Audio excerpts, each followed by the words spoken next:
Split the bamboo in the morning, dry it till night. Shape and bend it nice and tight. Cross the strands to form a pattern, coat in silk, and you have a lantern. That's how you remember how to make a show lantern. Did you get all that, Chi-Chi? Morning, split bamboo, traveler.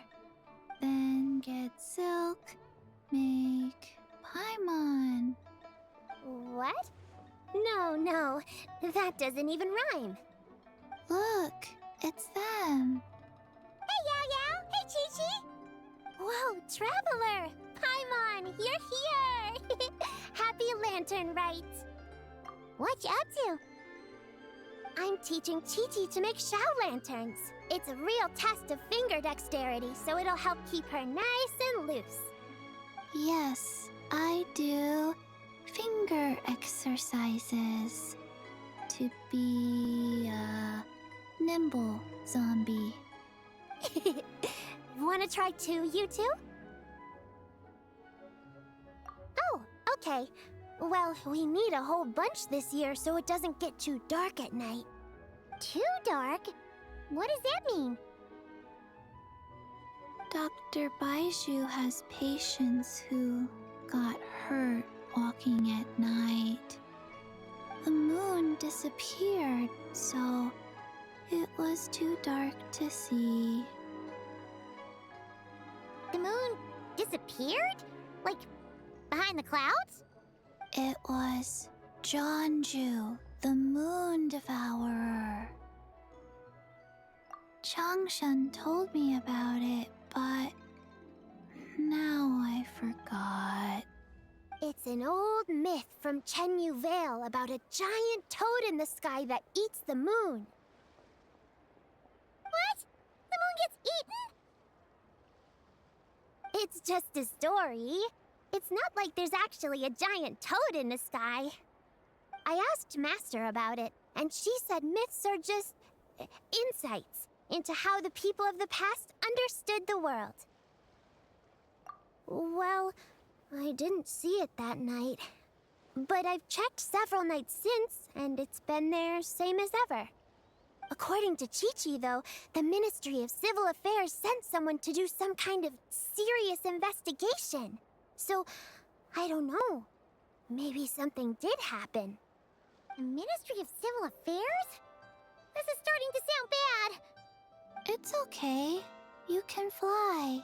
Even if it's too dark, you won't fall and get hurt. Yeah, exactly. So turn that frown upside down, Paimon. Or someday you'll get a whole bunch of wrinkles and wake up looking like an old granny. What? Okay. No more frowning. But the Traveler can't fly. She could still fall and hurt herself, right? Don't worry. That's what the show lanterns are for. As long as we make enough, Liyue Harbor will never go dark. Yeah, and there's the giant lantern too. Oh, right! I almost forgot. Look, this year's Grand Lantern commemorates the Adeptus who guards the moon. With her watching over it, the moon will be safe for sure. A white horse? Wait, so that's the White Horse Adeptus? Yeah! Legend has it she used to live on the moon. So if it were ever in danger, I'm sure she wouldn't just stand by and watch. Huh! We've heard of the White Horse Adeptus before, but we never heard the part about her living on the moon. Probably because it's a folk legend from Chenyu Vale, so not a lot of people know about it. But recently, some ancient artifacts were unearthed in Liyue, and the archaeological team even found evidence of ancient people worshipping an Adeptus who lived in a palace on the moon. It's kind of like how we write wishes on show lanterns and release them during Lantern Rite. The White Horse Adeptus would descend from the moon in her jade carriage and grant people's wishes. Ooh! When did that happen? She sounds different from the other Adepti in Liyue. It must have been a super long time ago, 'cause even Master barely knows anything about this Adeptus. Nope. Kinda unbelievable, right? Yenfei said the White Horse Adeptus might even be a made-up legend, just like Janju the Moon Devourer. Yeah, a made-up horse and a made-up toad. You're mistaken, children. The White Horse Adeptus really does exist. Oh, Mr. Lu from the Baiju Guest House! But how do you know that for sure? Have you ever wondered how the guest house got its name, Yao Yao? Baiju... White Colt. So, it's named after the White Horse Adeptus? That's right. And that's because one of my ancestors was once blessed by the White Horse Adeptus. Wait, really? Tell us more! Tell us more! It was a long, long time ago, when this ancestor of mine was still a young girl. She was out gathering herbs and accidentally fell off a cliff, but the White Horse Adeptus rescued her. Oh, that's it? Paimon was expecting something a bit more... special? We've heard a whole bunch of stories like that before. Patience, young one. Let me finish. After the White Horse Adeptus saved my ancestor, she told her a story about the moon and the ancient kingdom of Langan. My ancestor was so captivated that she completely lost track of time. So much so, in fact, that when she returned to her village, she found nothing but a desolate ruin in its place. It was as if, without her knowledge, countless years had passed in the mortal world. Huh? The most extraordinary part of all is that it turned out to be a dream. When she woke up, she found herself at the bottom of the cliff, right where she had fallen. Other than her medicine basket, now filled to the brim with rare herbs, it was as if nothing had happened, until out of nowhere, a horse's whinny echoed through the air, and when she looked up, she saw a pristine white horse leaping over the cliff. A white horse leaping over the cliff? Wow, that sure is a crazy story. But now, it's starting to sound a bit too far-fetched. Another skeptic. You sound just like my son. But I know it's true. Ancestral records don't lie.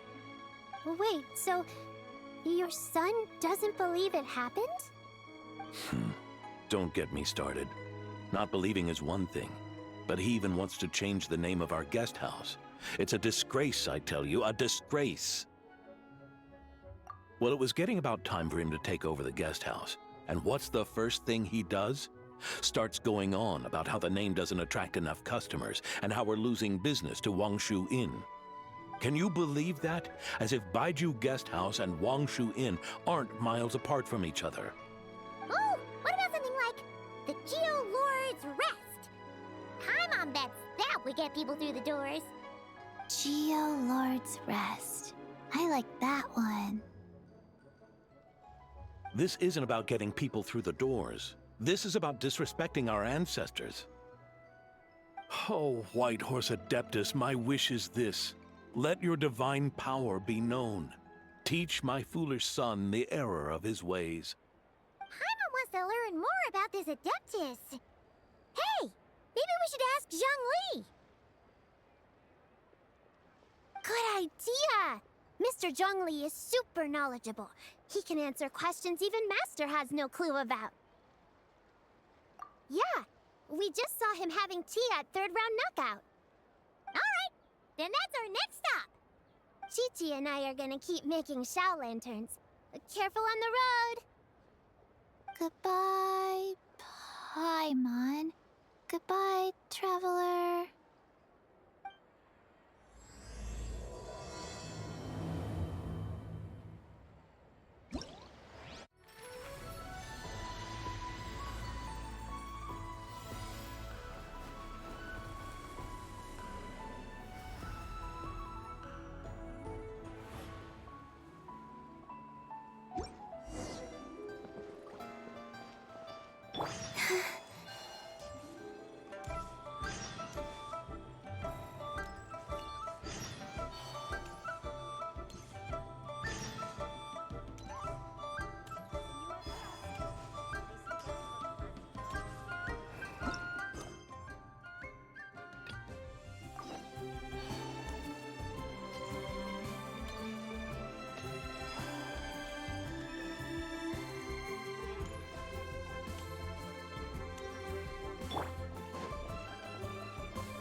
curious.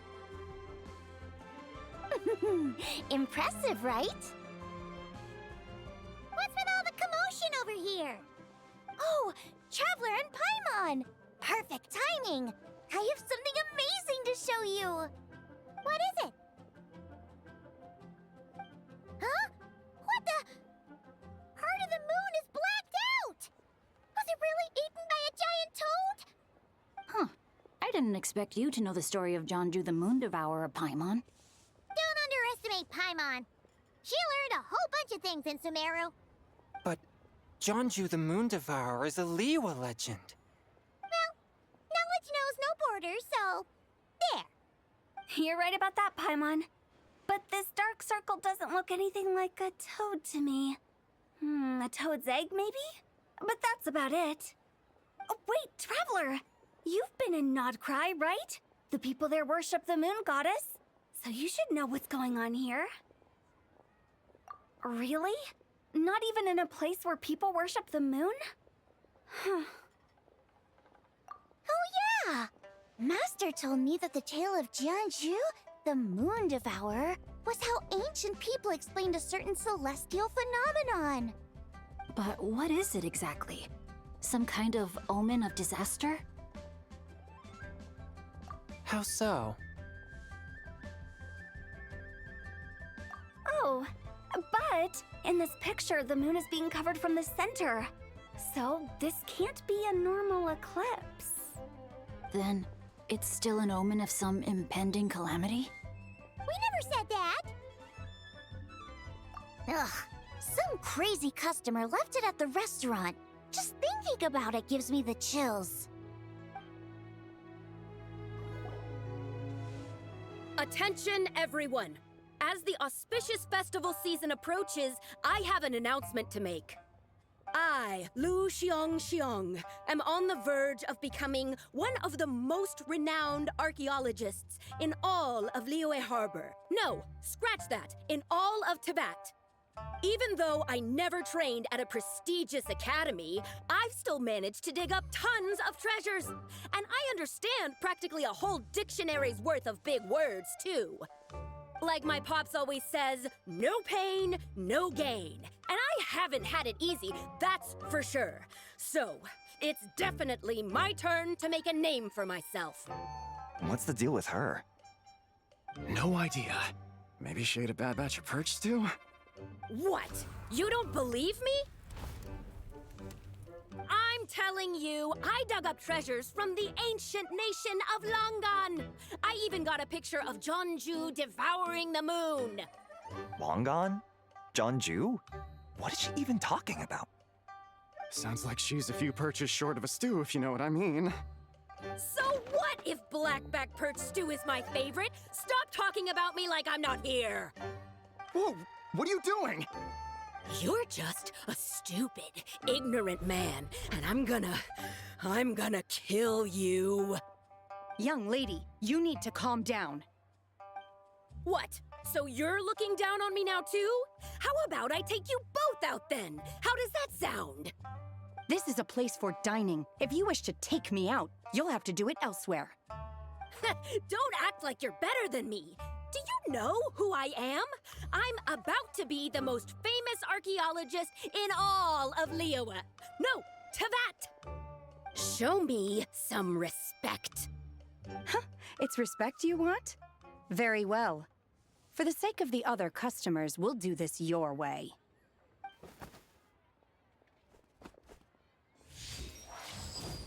What? So Shen has started the fight? She had no choice. The woman pulled a shovel out of nowhere and started going crazy, flipping tables left and right. She even injured 2 other customers.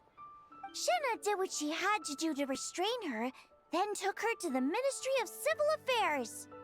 Thank goodness Aunt Shenhe was there. Or who knows what might have happened. Yeah. I started cleaning up after all the commotion, and that's when I found this photo. I thought it might be the one she dropped, so I rushed over to show someone. She said she took a photo of Jonju the Moon Devourer. This must be it. Can we really trust what she said, though? Clearly, something is going on with her. Paimon's got a point. It sounds like she wasn't acting right at all. How do we know she wasn't possessed by some kind of evil spirit? Aunt Shenhe would have noticed if she was possessed. All right. But what about the part about Long Gone and the treasure she found? What about it?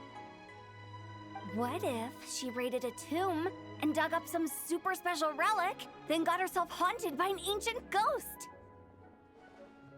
One so powerful that even Miss Shenhe couldn't sense its presence. Your imagination is something else, Hu Tao. Why would an ancient ghost come to Wanmin restaurant, huh? To eat my blackback perch stew? Hey, it could happen. I'd want to eat your food if I was a ghost. Wait a second. She mentioned the ancient nation of Longon, right? Paimon's heard that somewhere before. You know what? My brother mentioned that some ancient artifacts were unearthed in Liyue recently. Mostly colored glass, fine jade, and bronze relics. Some of the text inscribed on them has already been deciphered.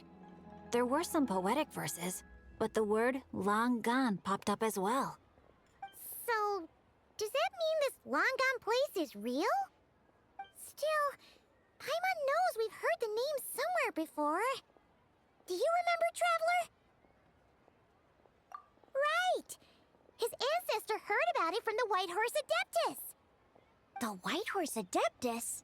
Oh, so you must have been to see the giant lantern already. Yep.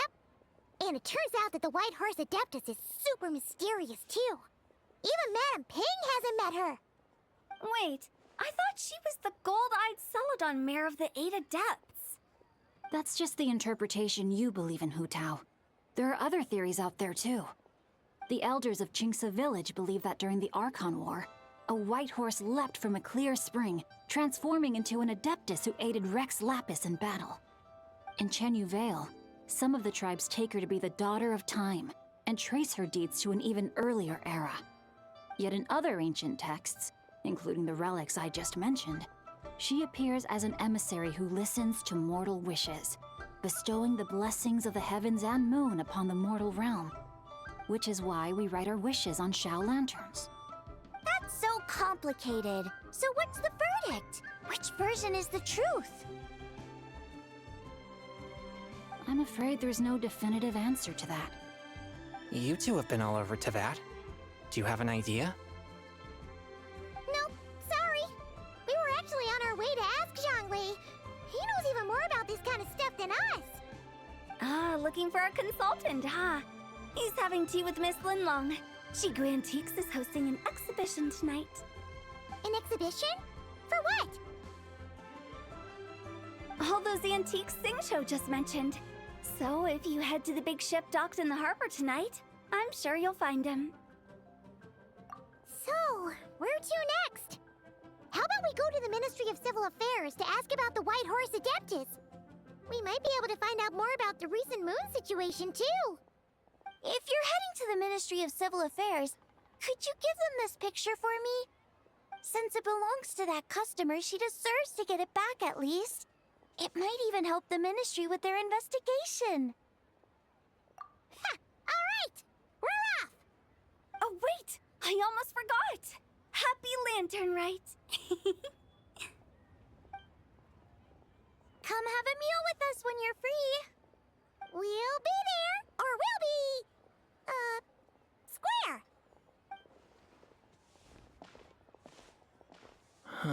Thinking about it now, could it be possible that photograph was a fake? A fake? You mean like the customer fabricated it to gain academic recognition? Nice one, Chongyun. I never even thought of it like that. How about we go check out that place tonight? I know exactly where it is. All right. I'll get scolded if I get home too late. Live a little, Sing-Cho. You act like this is a first for you. Worst comes to worst, we'll get Xiangling to cook you something delicious, okay? Well, when you put it like that, I suppose it's worth the risk. You were just waiting for the promise of free food, weren't you? Fine. It's a plan then. We'll meet up tonight.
And your grandfather is of the same opinion, Miss Lanyon? Yes. On Lantern Rite, the moon shall go dark. That's what the signs are indicating. Celestial observation isn't Grandpa's strong suit. But he discussed it with several other elders from our clan, and their conclusion was the same. It's consistent with the information we've received from other sources as well. You mean the whole thing? About the legend of Jeonju the Moon Devourer? Happening in real life? Yes, that's one of them. So it's true. I thought it was just a rumor. It's true. But right now, the bigger issue is that all our sources indicate the phenomenon's gonna happen again. I'm not sure this bodes well. Let's remain optimistic for now. We're making progress interpreting the artifacts, and Ganyu is consulting with the Adepti as we speak. Besides, apart from the incident at Wanmin Restaurant, there haven't been any other moon-related disturbances. Ningguang, Keqing, and Lanyan! You're all here! Oh, Traveler! And Paimon! It's been a while. Happy Lantern Rite. Yes, happy Lantern Rite. What brings you here, though? I thought you'd be in the harbor enjoying the Shao Lanterns. You're certainly not the type to visit Yujing Terrace for no reason. Is there something I can help you with? What? We're not allowed to just drop in on our friends during the festive season? I was only teasing. You're welcome to visit us anytime you wish. Happy Lantern Rite. Oh, and about all the moon business you were just talking about? We have something to show you. Here, take a look! Whoa! Something really did take a chunk out of the moon. Someone managed to capture a picture of it. Is this Jeonju, the Moon Devourer, then? Even though we confirmed this event took place, I still can't quite believe what I'm seeing. Where did you get this picture? From Xiangling! She found it when she was cleaning up after that customer caused a scene. She thinks they must have dropped it. Wait, is this Chawang Terrace? No, it's just where I'm from. It said that Chawang Terrace was where the ancient people of Chenyu Vale communicated with the heavens. And in this picture, the moon happens to be right above Chawang Terrace. I was just surprised, that's all. It's probably just a coincidence. That's interesting because the ancient people of Chenyu Vale migrated there from the chasm area. The chasm? So, that place is involved too? According to our investigation, that customer you just mentioned, Lu Xiangxiang, her father and grandfather are merchants in Liyue Harbor, and her mother and grandmother grow tea in Chaoying Village. A few days ago, she left her home in Chaoying Village to join a civilian archaeological team funded by Hoishan Hall, and ended up excavating some artifacts in the chasm area. These artifacts were then entrusted to Shigu Antiques and are set to be featured in an upcoming exhibition. Then, of course, the incident at Wanmin restaurant occurred. We suspect something happened during the excavation that left her with quite the shock. And now, it seems like she also went to Chawang Terrace and took that picture of the moon disappearing. The chasm? Chuan Terrace? Things are getting pretty complicated. She's not in a good mental state, so we took her to Boo Boo Pharmacy to get some help. Why don't you come with me to check up on her? At this point, you seem invested in this case too. Then let's head there now.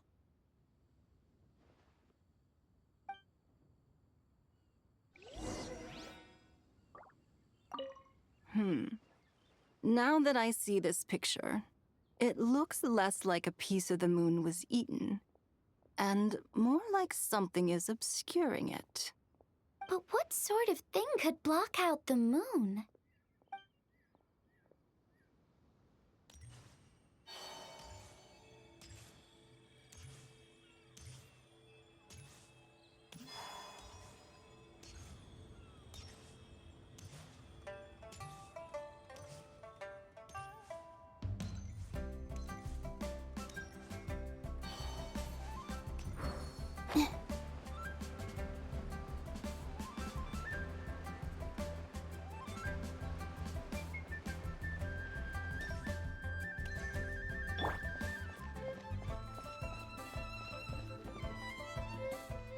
Ah, Lady Yu-hung.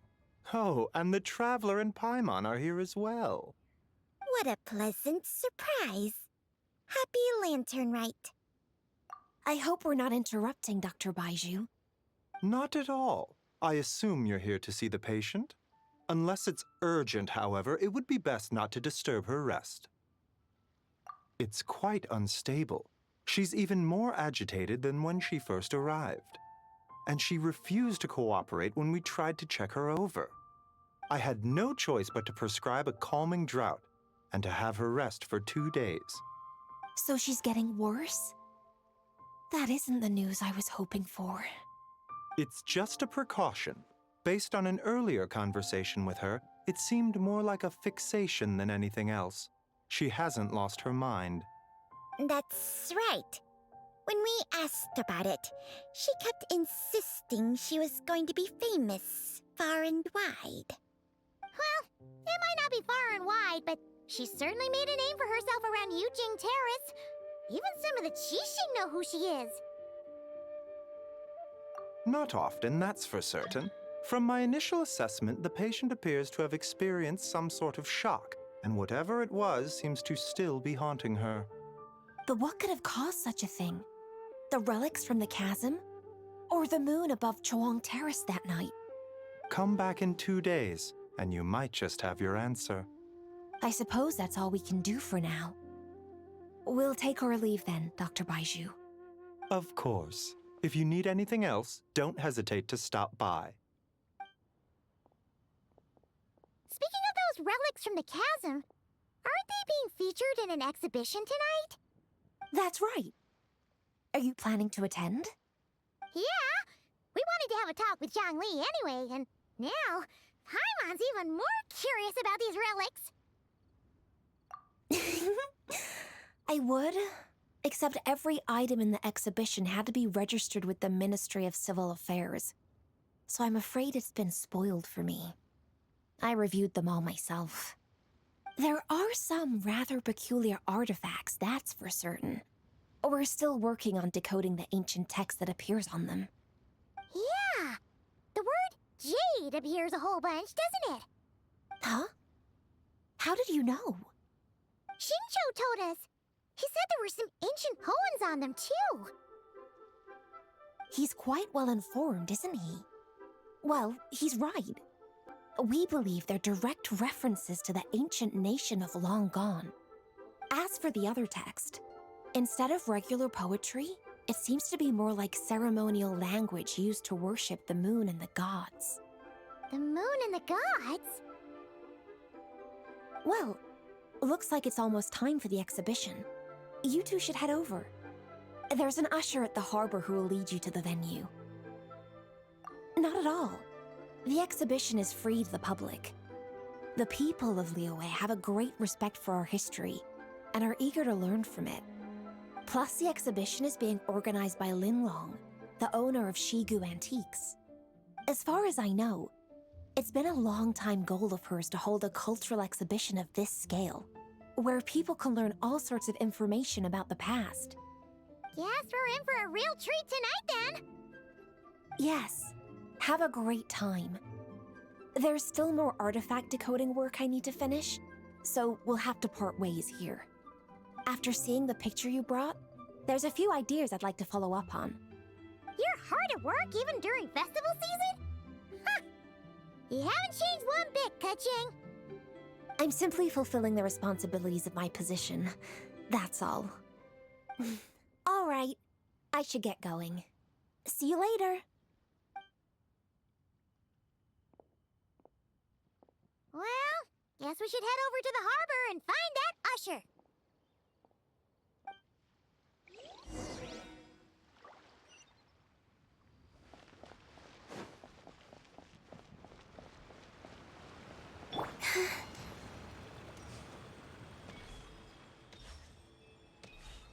Yep.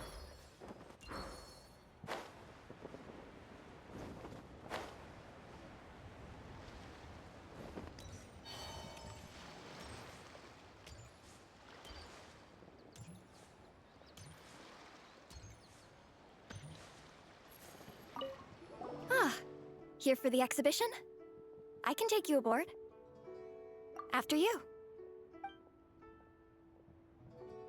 Whoa!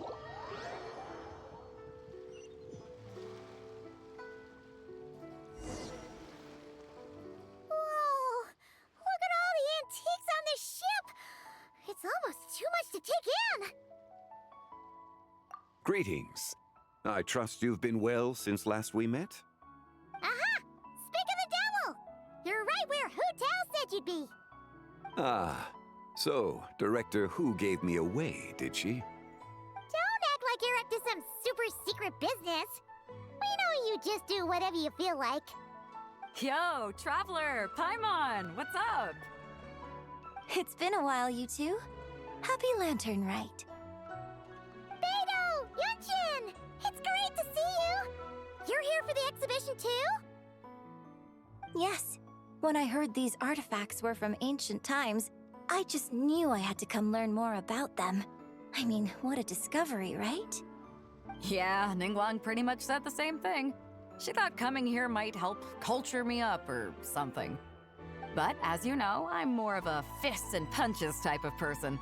I doubt one exhibition is gonna change that. You're too modest, Captain. You're the leader of the Crux fleet. That takes far more skill than just fists and punches. Plus, at the end of the day, you still decided to come, even though you didn't have to listen to Ningguang. Well, she's the Tianquan. If she can't even get an average ship captain like me to do her bidding, how's that gonna look? You sure know how to think from her perspective, huh? I guess I do. Anyway, how's everyone enjoying the exhibition? I heard that if you see something you like, you can negotiate the price with the owner and take it home. Wait, so we can buy this stuff? Indeed.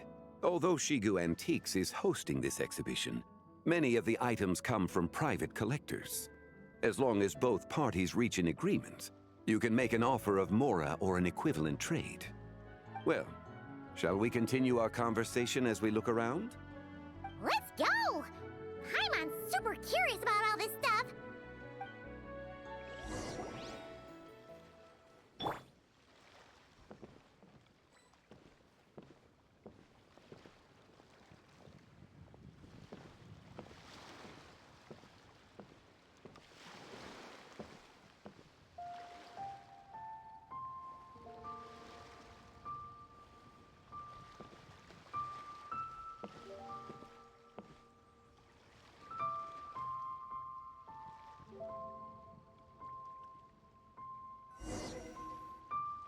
Whoa! Look at this painting! There's a huge toad on it! Could it be... Huh. This material is quite unusual. It doesn't look like paper. More like silk. or some other kind of fabric. Yeah, I was thinking the same thing.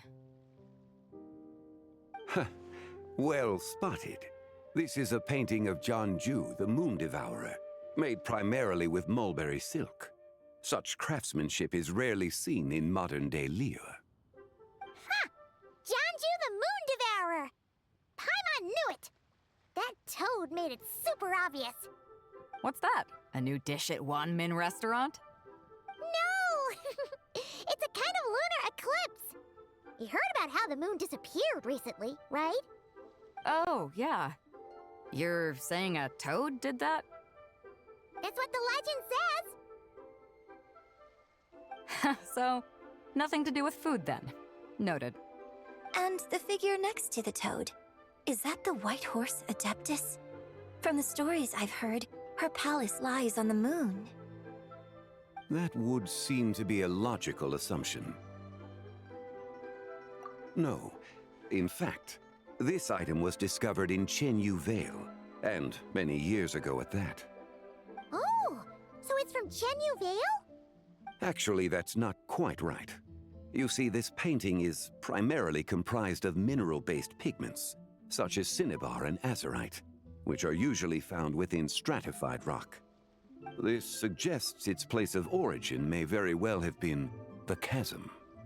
You could have just started with that. You're as knowledgeable as ever, Mr. Zhongli.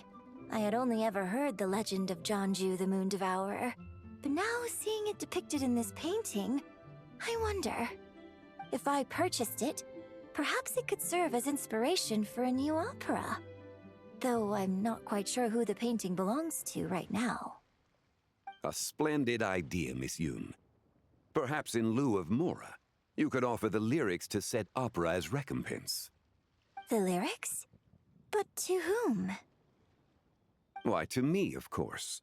I am the owner of this painting, after all.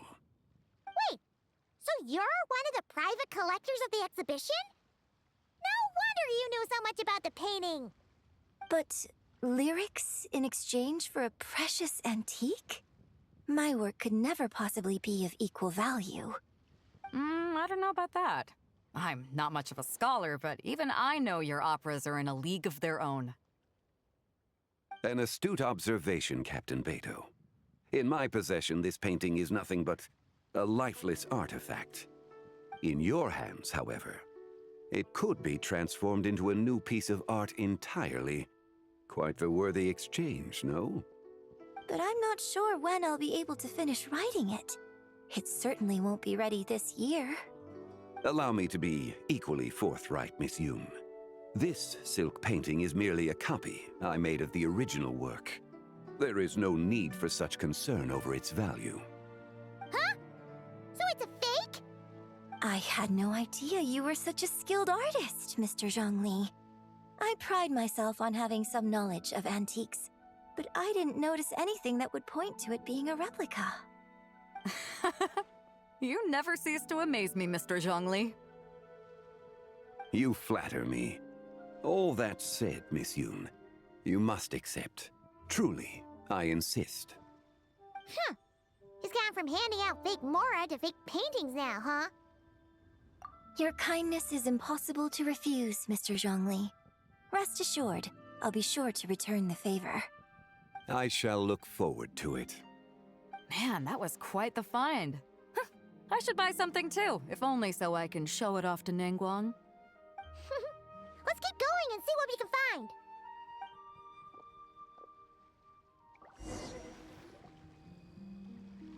Wow, this bronze war chariot is really something. It must have quite the story behind it. I've never seen anything like it before. Do you know what this is, Zhongli? Ah. I heard from Miss Linlong that a carriage made of Celadon jade was unearthed in the chasm. A copper canopy, a body adorned with flowing clouds and geometric patterns. Yes, this must be the one. A precious piece indeed. This thing's gotta be thousands of years old, right? Crazy to think people back then were capable of such intricate metalwork. Too often, we view the past and future through the lens of the present. Objects that fascinated us as children seem crude later in life. And that's only after a few decades or so of separation. If one were to stretch time across hundreds or thousands of years, one might discover that time is not always a force that pushes things forward. It would seem the people of that era managed to create a remarkable civilization in their own right. Makes me want to get my hands on this even more. Ningguang's gonna be so jealous, don't you think? Ah, has this war chariot caught your eye, Captain Beidou? Oh, you must be Linlong from Shigu Antiques. Nice to meet you. This exhibition has been amazing so far. Well, that's all thanks to supportive patrons like you and Mr. Zhongli, of course. As for this war chariot, it was discovered by an archaeological team sponsored by Huishan Hall. The price comes in at 90 million mora. How much? 90 million? Woo, looks like my eyes were a bit too big for my wallet. Quite a bargain. A bargain? 90 million mora could feed Paimon for like 1,000 years! And if you actually went on an eating spree that long, perhaps you'd be considered an antique worth that kind of mora, too. What, 90 million? Nuh-uh! Paimon's worth way more than that! Well, if Mr. Zhongli thinks it's a good deal, I'm sure it's worth it. Beidou's putting way too much faith in Zhongli. What if he's only here to drive up sales? I'll take the chariot, Miss Linlong. Someone will come by with the payment. Quite the discerning eye you have, Captain. After the exhibition ends, I'll have someone deliver it to the Alcor. Actually, could you send it straight to Yujing Terrace? I'd like for the Tianquan to see the proof of my discerning eye for herself. Understood. Great! Yunjin and I both found something. What about you three? Want to keep perusing? Don't worry about the mora. It's all on me. Nobody's going home empty-handed tonight. I appreciate your kindness, Captain, but I'm afraid I have some private matters to discuss with Miss Linlong. In that case, don't let us keep you, Mr. Zhongli. Right this way. Traveler, Paimon, perhaps you would like to accompany me. What? So you can show us another bargain antique that's so far out of our price range it's not even funny?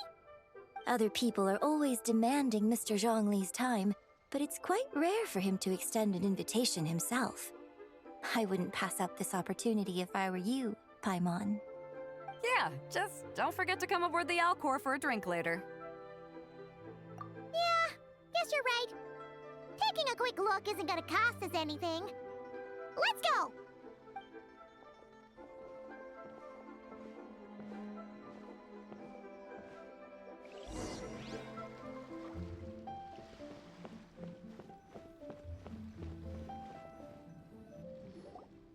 These are all the jade pieces that were found, Mr. Zhongli. Wow! So many styles! What kind are these? These are a type of ceremonial jade. You're familiar with Chenyu Vale's rain jade, right, yes? Oh, yeah! So these pieces are all used in the rain jade ceremony? Well, you may not know, Paimon, but before the rain jade rite came into practice, Chenyu Vale was known for a different ceremonial tradition that also involved jade. The bee is used to honor heaven, the Tsong to honor earth, the Gui to honor the east, the Jiang to honor the south, the Hu to honor the west, and the Huang to honor the north. These form the 6 ritual jades. It's unfortunate, however, that Miss Linlong's set is missing both the Gui and Hu pieces. Oh, I know. These jade artifacts are from such an ancient time. It's proved difficult to track them down, even for our establishment. No matter. You happen to have precisely the piece I was looking for. Huh? This broken jade token? I didn't expect this to catch your eye, Mr. Zhongli. It isn't one of the 6 ritual jades. An affect belonging to an old acquaintance of mine. An old acquaintance? One of your collector friends, Mr. Zhongli? You could say that. Traveler, take a closer look.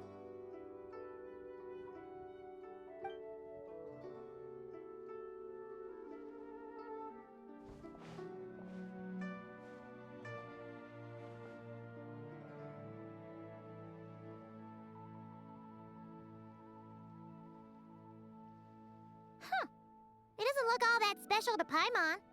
Just seems like a broken artifact. Indeed. It's been thousands of years since the moon has appeared in such a form. So, in the past, the moon wasn't always full.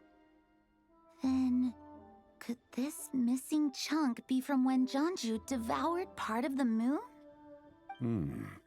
It's worth looking into. Your insight is invaluable, Mr. Zhongli. I had no idea how special this piece was. Since it has caught your interest, allow Shigu Antiques to cover the cost. Oh, that is far too generous, Miss Linlang. Not at all. I've always wanted to give people a chance to appreciate these snapshots of history. So, holding an exhibition like this has been a lifetime wish of mine. And it never would have been possible without your help, Mr. Zhongli. I merely put in a good word with a few acquaintances of mine. And it had a profound impact. Without your recommendation, I doubt half of these collectors would have come to the exhibition. So, on both a personal and professional level, I owe you my thanks, Mr. Zhongli. Wow! Zhongli actually did something useful for once.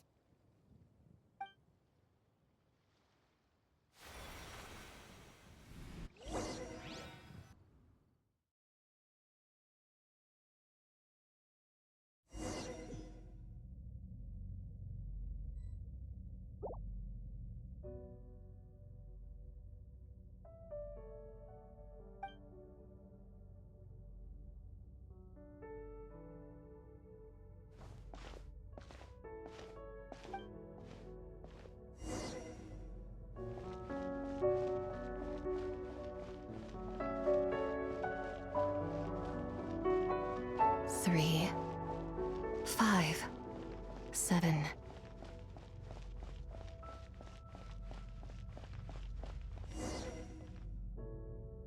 $11, 13, 17, 19, 23, 29.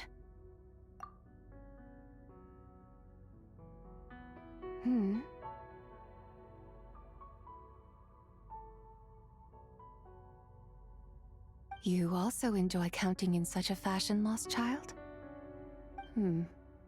The same loneliness as them. It seems to exist in your heart as well. Me? I'm sorry, I don't remember. The shadow of the moon? Or a dream of time? I'm sorry. No one has asked me such things before. I've been here for so long. There is much I have forgotten. I know nothing of your arrival. All I know is the longing in people's hearts. Yet, I sense the moonlight's guidance within you, child. Perhaps that is what brought you here. You seem confused. Perhaps I can help in some way. The path home is... that direction. I believe someone told me that before. But I was never able to reach the end. You should take a look. No need. It would seem... my time has already run out. Farewell. May the moonlight ever shine upon you.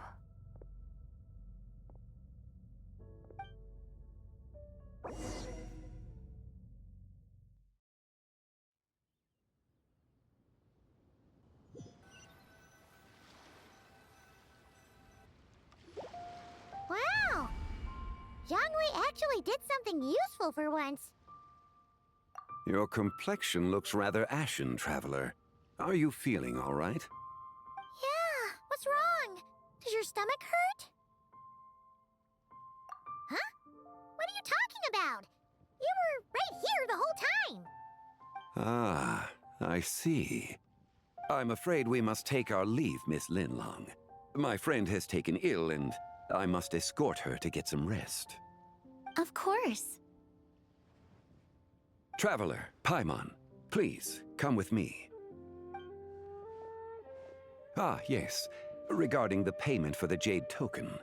Charge the expense to the Wangsheng Funeral Parlor if you would.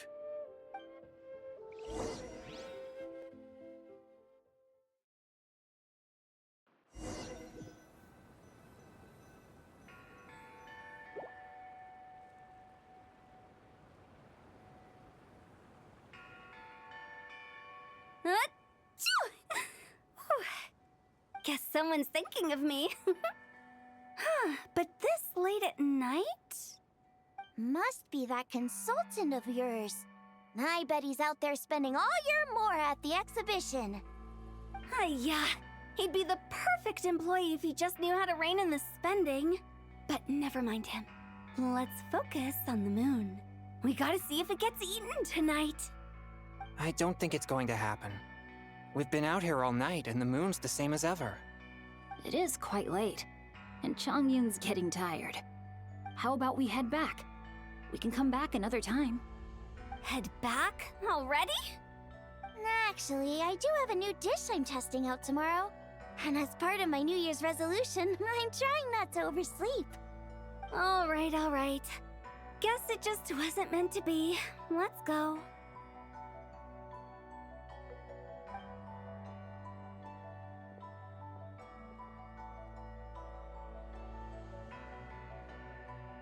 When the sun's out, bathe in sunlight. When the moon's out, bathe in moonlight.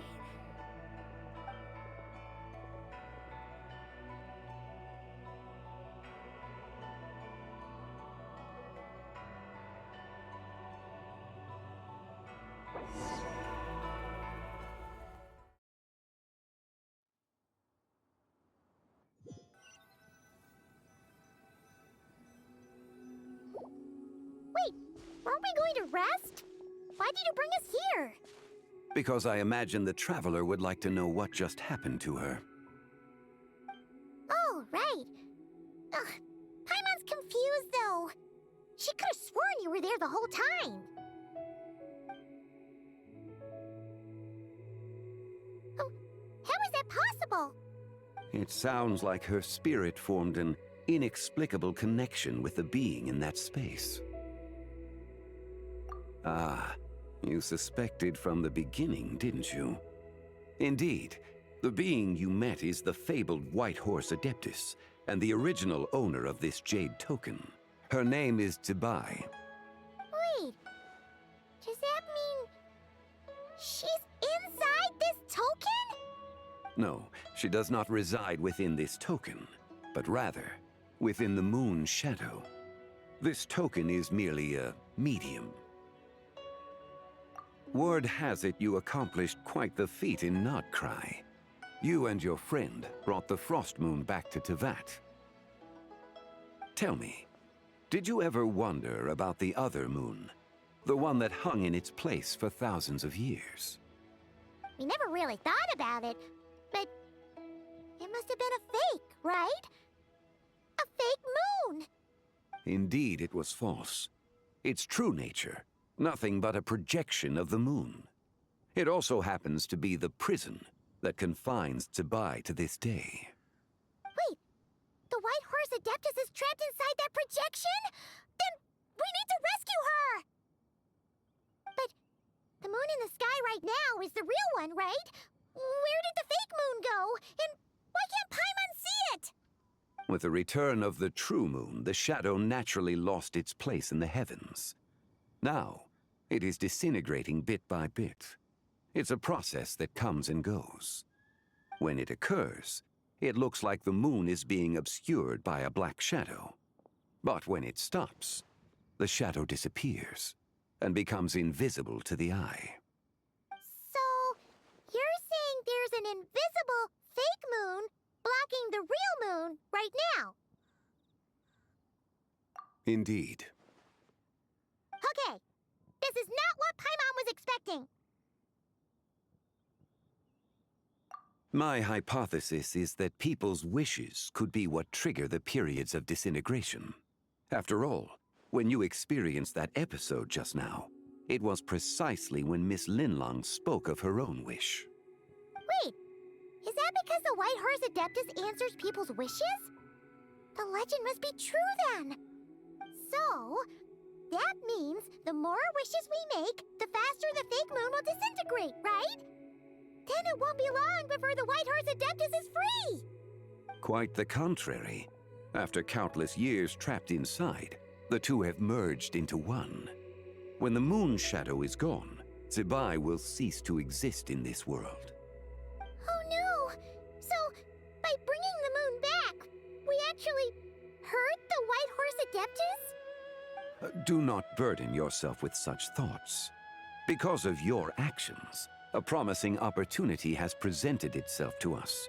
Let us not forget, what is crumbling is also precisely that which imprisons her.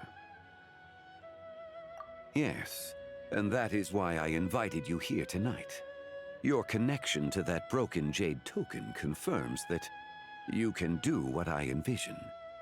However, while I had hoped to receive your assistance, this matter could have significant ramifications.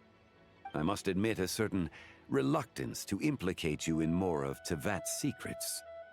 Often, the deeper one's knowledge of such matters, the harder it becomes to extricate oneself from them. You are someone who once traveled through the boundless sea of stars.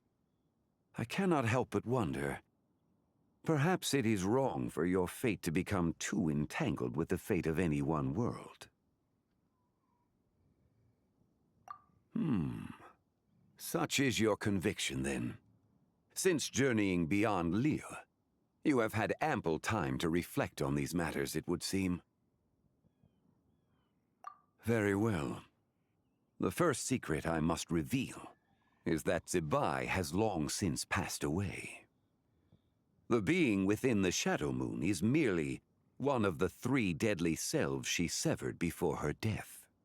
Wait, the White Horse Adeptus is dead? Weren't you supposed to tell us how to fix this? Now it just seems even more impossible! Please, remain calm, Paimon, and allow me to explain. The 3 deadly selves is a practice used by those engaged in spiritual cultivation. The intent is to sever the 3 vice-laden mortal selves to reveal one's true, pure self beneath. However, Zebai's 3 selves are more complicated in nature. Because in the moment before her death, someone preserved the shattered essence of her soul and placed the fragments within her 3 deadly selves. If we retrieve the 3 fragments of her soul, there is a chance we can restore her presence in the mortal realm. So that means we can bring her back to life? Yes, provided we retrieve the fragments of her soul's essence from the 3 deadly selves. Indeed, the being you encountered was Zebai's first deadly self, Ziju. After Zebai's death, she ascended to the heavens and became one with the Shadow Moon. The essence that resides within her is a heavenly soul, also known as Taiguang. Thus, this self is the closest to Zebai's true nature. That said, because she is trapped within the Shadow Moon, we have no choice but to seek out the other 2 soul essences first. Then we can unite them as one. Her second deadly self is called Ziju. After Zebai's death, she fell into a slumber deep beneath the earth in what is now known as the Chasm. The essence within her is the Earth Soul, also known as Shuangling. She is the self that inherited most of Zebai's memories and wisdom. The chasm? So, do we have to go there to find her? That won't be necessary. I sensed her presence on the jade carriage from earlier, the one at the exhibition. It's possible the return of the Frost Moon awakened her, and she emerged from the chasm alongside that batch of ancient artifacts. Wait, why you agreed to help with the exhibition! To investigate the artifacts! Indeed. So in truth, Miss Linlong was the one who helped me. The third deadly self is Zichao. The essence within her is the human soul, also known as Yojing, Zibai's shade. Thus she is the most free-spirited among the three. She lent me her aid during the Archon War, 1,000 years ago. But later, as her powers waned, she retreated into the mountains. I imagine finding Zichao should prove the most troublesome, so I shall take it upon myself to track her down. So, we need to find the second deadly self, right? But where do we even start? Locating her should not prove difficult. In life, Zibai was fond of mortals, and as the self who inherited most of her memories and wisdom, Ziju should be the same. It's possible she has possessed someone, and is meandering the bustling streets of Liyue Harbor as we speak. Possess someone? Wait! Are you thinking what Paimon's thinking, Traveler? What if she raided a tomb and dug up some super special relic, then got herself haunted by an ancient ghost? Exactly! Lu Xiangxiang! It seems you have a lead in mind already. She'd still be at Boo Boo Pharmacy. She was super agitated when she first got there, so Baishu gave her some calming medicine and told us to come back in 2 days. Do you think it could be her, Zhengli? It's quite possible. The deadly selves are impure beings that can easily influence mortal minds. A sound plan. Well, I should get started on my own investigation then. But you're leaving already? I must. Zichao went into hiding after the Archon War. If I am to have any success tracking her down, and there's no guarantee, I should start sooner rather than later. But there's still so much you haven't told us! Like, who the White Horse Adeptus actually is, and how she died in the first place! Not to mention who it was that preserved the fragments of her soul. Should our endeavor prove successful, then naturally those answers will follow. If not, speaking of them would be rather meaningless. It would seem that this is a question you are unwilling to set aside. Very well.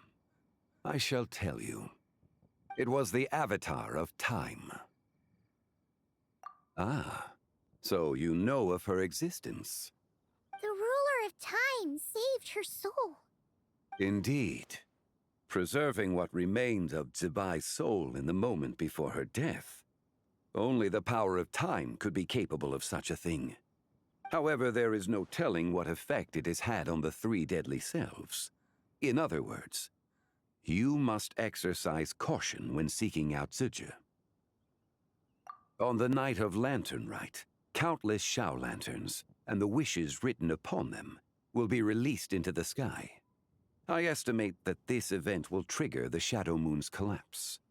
When that happens, the cage that confines the first deadly self will open. That is our moment to act, but also the moment where all could be lost. For if we fail to retrieve the other two soul fragments in time, Zibai's resurrection is hopeless. As I mentioned before, the answers to your remaining questions should come in time, providing our efforts bear fruit. Let us hope that all proceeds smoothly in the days to come.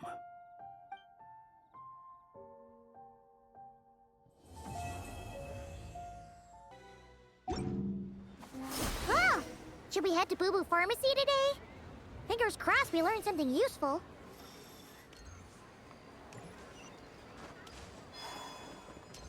Huh?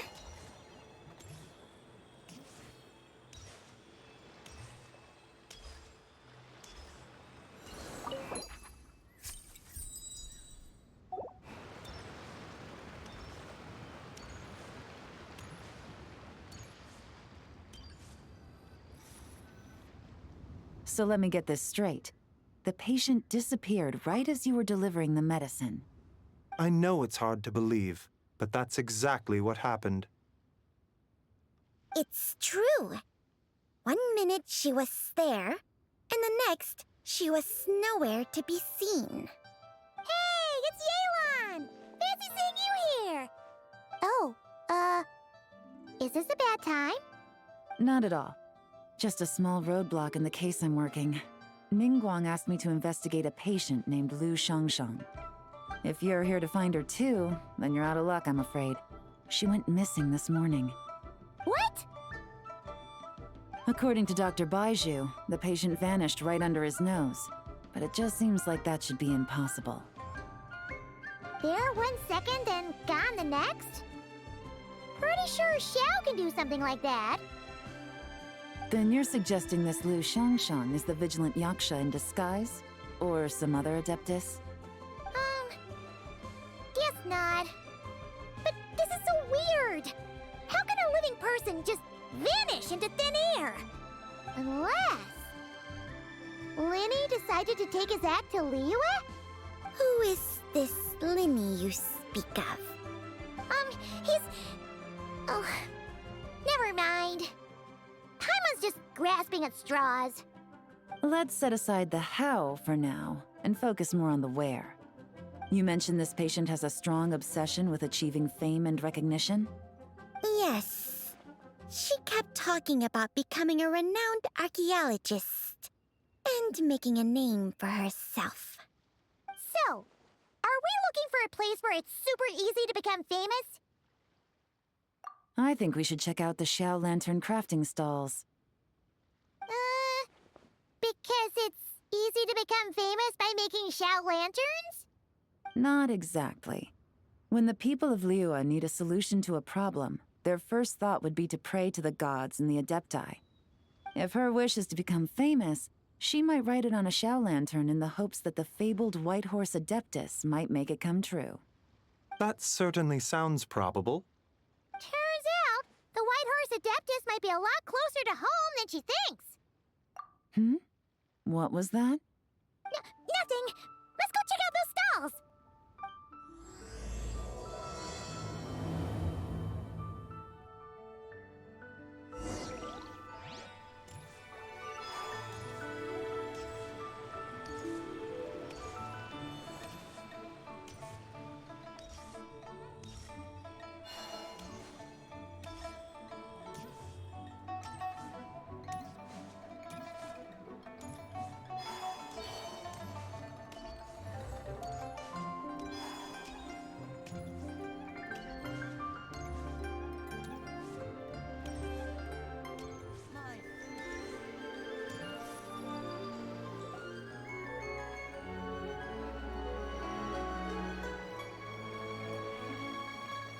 Alright, we're here!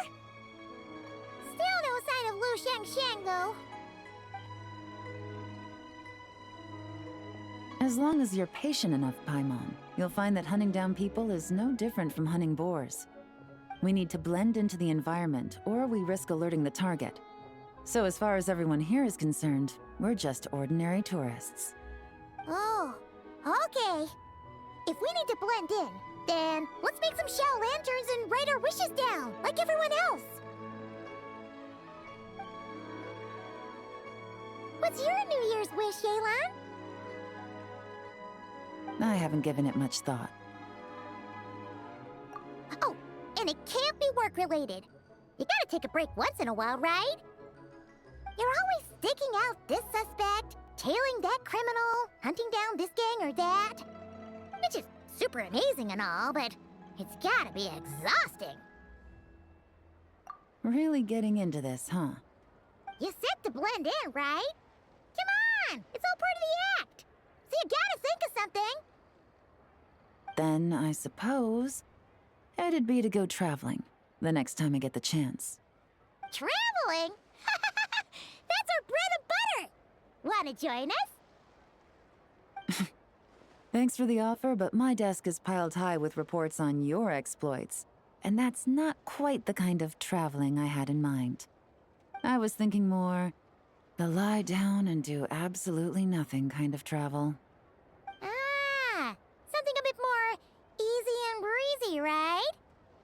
wait! We know just the place! The Easy Breeze Holiday Resort in Netland. It's super relaxing and full of fun activities. You've got the beautiful ocean and tons of cute little creatures called Asha. Seriously, you gotta go! I suppose I'll have to check it out. Hey guys, happy Lantern Rite. What a coincidence! You here to make shell lanterns too? Well, it's that time of year, am I right? Thought I'd join in on the fun. You can't have Lantern Rite without making one of these. What you gonna wish for? Aw, man, it's kind of embarrassing, but whatever. The truth is, the mighty mythical beasts are seriously struggling with recruitment. So I'm hoping to find a few apprentices and teach them the art of wushu dancing. Awesome! Shurfugami, here we come! Whoa there, Paimon. One step at a time. I actually need to find people first. Yeah, but Paimon bets people will jump at the chance to learn from you! Well, I wouldn't be so sure. Wushu dancing is super physical and takes a lot of hard work to master, so it's not easy to find people. At this point, if the Adepti can't help me, no one can. I'll do it! Huh? You just said you wanted an apprentice, right? Well, I'm offering. What do you think? Whoa, the White Horse Adeptus works faster than I thought. Traveler, it's her. Lu Shangshang. Our target! Hey! Didn't you hear me? I said I wanted to be your apprentice! No need to shout. I heard you the first time. What's your name? Step back a bit, Gaming. This person could be dangerous. What? Hey! What are you trying to do? Do you know who I am? Get back! Lu Shangshang, we have no intention of harming you.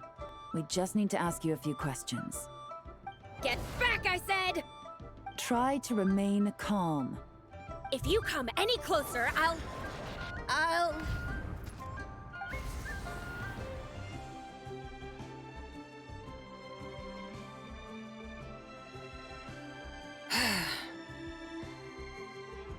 Little wisp of a being.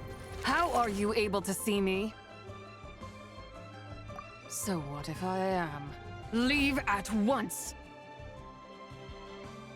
You, a mere mortal, whose own life hangs by a thread, would dare reach for the power of life and death?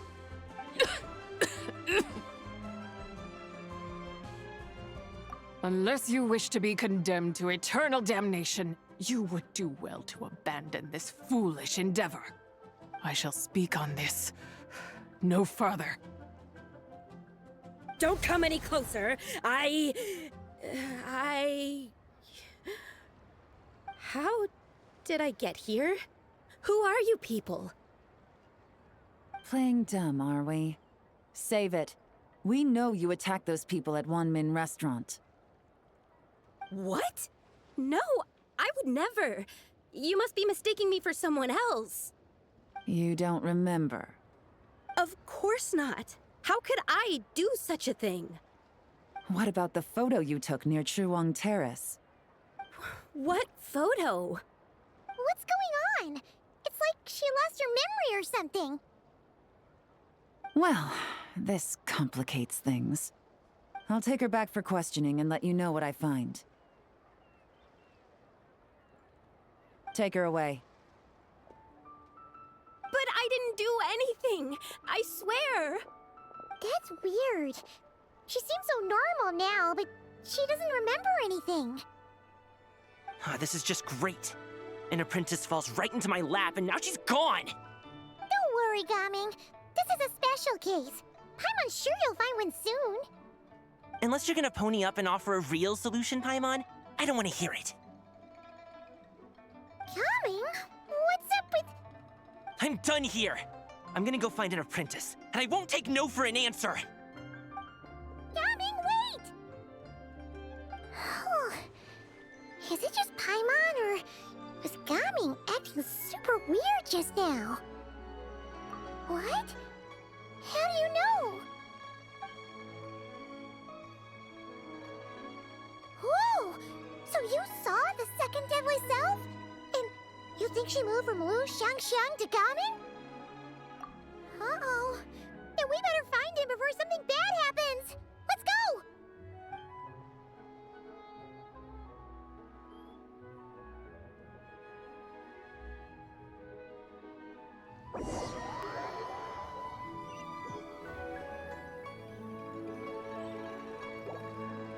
Alas, why must Cloud Retainer inflict such woe upon us, Mooncarver? By the order of Rex Lapis, we were supposed to make haste to the harbor to stand watch. Yet we arrived late, for you, in your inscrutable wisdom, chose that very moment to tend the mint. It is no wonder Cloud Retainer banished us to the wilderness in anger. A pity only that I, blameless as I am, was made to share in the punishment. Blameless indeed. You speak as if it was not you who decided to plant all that mint in the first place. Yet now, in its wretched state, overrun by blight and vermin, you would turn away? Utterly heartless, I say. Were I truly that heartless, would I have rescued those seedlings from this desolate wasteland, granting them haven in your hallowed garden? Alas, if blame must be laid, let it fall upon Cloud Retainer for failing to recognize the virtue of our plight. Ah, at last a sentiment with which I can agree. If ever Cloud Retainer is away, we should steal into her abode and plant a veritable field of mint. A tempting little ruse, is it not?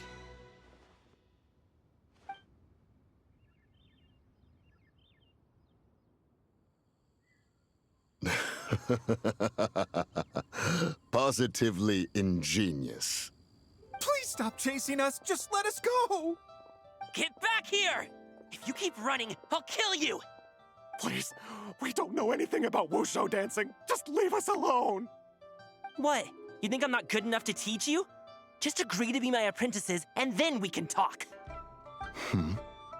That child looks somewhat familiar. Ah, it appears to be the wushu dancer from Liyue Harbor. I have seen him perform on occasion. Come, let us take a closer look. Has trouble befallen you, young one? Perhaps we can offer aid. Oh, thank the gods. Please, sir, you have to help us. This guy's trying to force us to become his wushu dancing apprentices, and he won't take no for an answer. Oh, so it is you who require aid, not the other way around. Get out of the way, old man! This is between us. Preposterous! You dare to presume we are of a mature age? Listen here, brazen youth. Skilled you may be in the art of dance, yet your offstage demeanor leaves much to be desired. Hold on, Mountain Shaper. Something is amiss. Look closer. Huh. Indeed, he bears the mark of something unclean. It spells trouble. You there, depart at once. Hey! You drove off my recruits, old man! You'll just have to take their place, even if you're a bit on the decrepit side. Many years it has been since a being has dared speak to us in such a manner. Now let us see what evildoer has sought to use you as its puppet, young one. You two, you're Adepti! Does that strike fear in your soul? Whoa! Two Adepti recruits just fall right into my lap? That white horse sure knows how to grant a wish. Coming! Slow down! Wait for us! Jeez, take a hint, will you? I told you to stop following me! Traveler, Paimon, keep your distance from this youth. Evil has taken a hold of him. We know! It's one of the White Horse Adeptus' deadly selves! She's possessing Gaming! The White Horse Adeptus' deadly selves? Could it be that Rex Lapis called us to Liyue Harbor for this very reason? Hey! What are you two whispering about over there? Who's gonna be first apprentice and who's gonna be second? It doesn't matter! I'm not the kind of Sufu who plays favorites. Insolent spirit! Be gone from this child at once!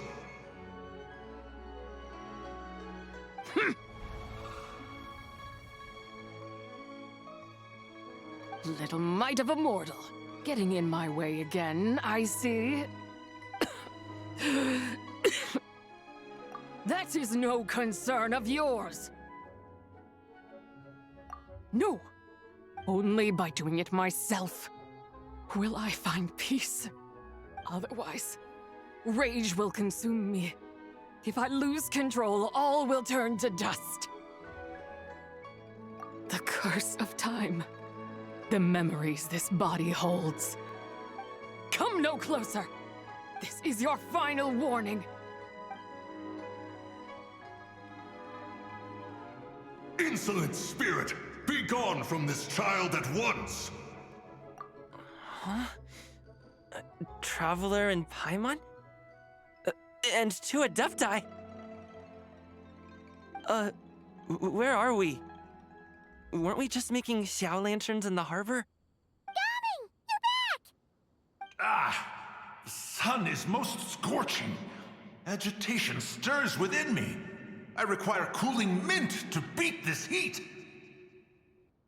And speaking of, Cloud Retainer has scorned this verdant wonder long enough. It is time for her to feel its wrath. The wrath of mint! Mountain Shaper, where are you going? Oh no! Now Mountain Shaper's acting weird! Oh, you don't think it spread to him, do you? Spread to him? Quickly now, explain to me what has been happening.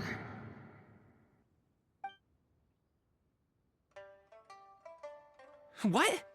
Was I really that rude? Jeez, someone get my dad to throw a slipper at me. I'm so... Whoa! You okay, Gaming? He is fine. It is simply exhaustion. But to think Mountain Shaper would succumb to something like this, it is most unexpected. So, what do? We can't just leave Gaming like this, but we can't ignore Mountain Shaper either, right? My cultivation level rivals that of Mountain Shaper. Were I to give chase, Zizha would but flee from his form and take refuge in mine. Seek out Streetward Rambler. Cloud Retainer and the Conqueror of Demons should be with her. I shall take this child back to the harbor and join you post-haste. Whoa! What are all the Adepti doing together?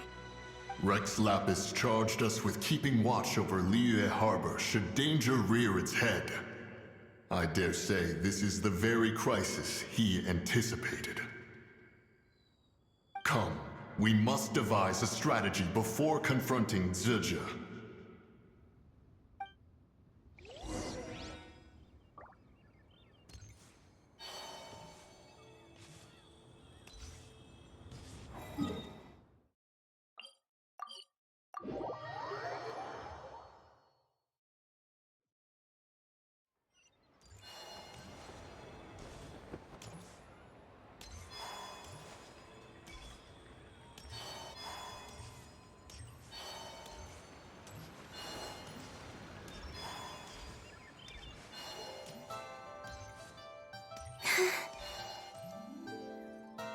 The White Horse Adeptus?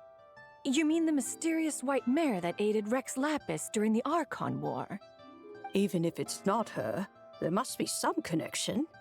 She always avoided us back then, and I never knew why. Rex Lapis's recent trip seems to be related to this person as well. Xianyun! Madam Ping! Xiao! Great! You're out here! Ah, Traveler. It has been quite some time. Oh, happy Lantern Rite, Paimon. You're as lively as I remember. I trust things have been well. Sorry, Madam Ping. No no time to catch up. Something terrible has happened. What is it? Has Mountain Shaper gotten himself into trouble? Mooncarver is here with you, but he is not.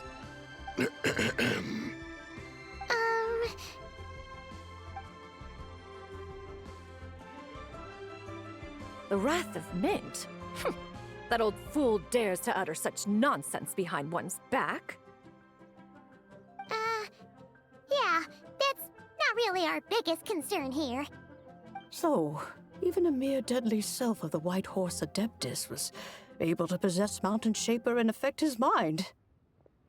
No wonder Rex Lapis told us to gather here and await his orders.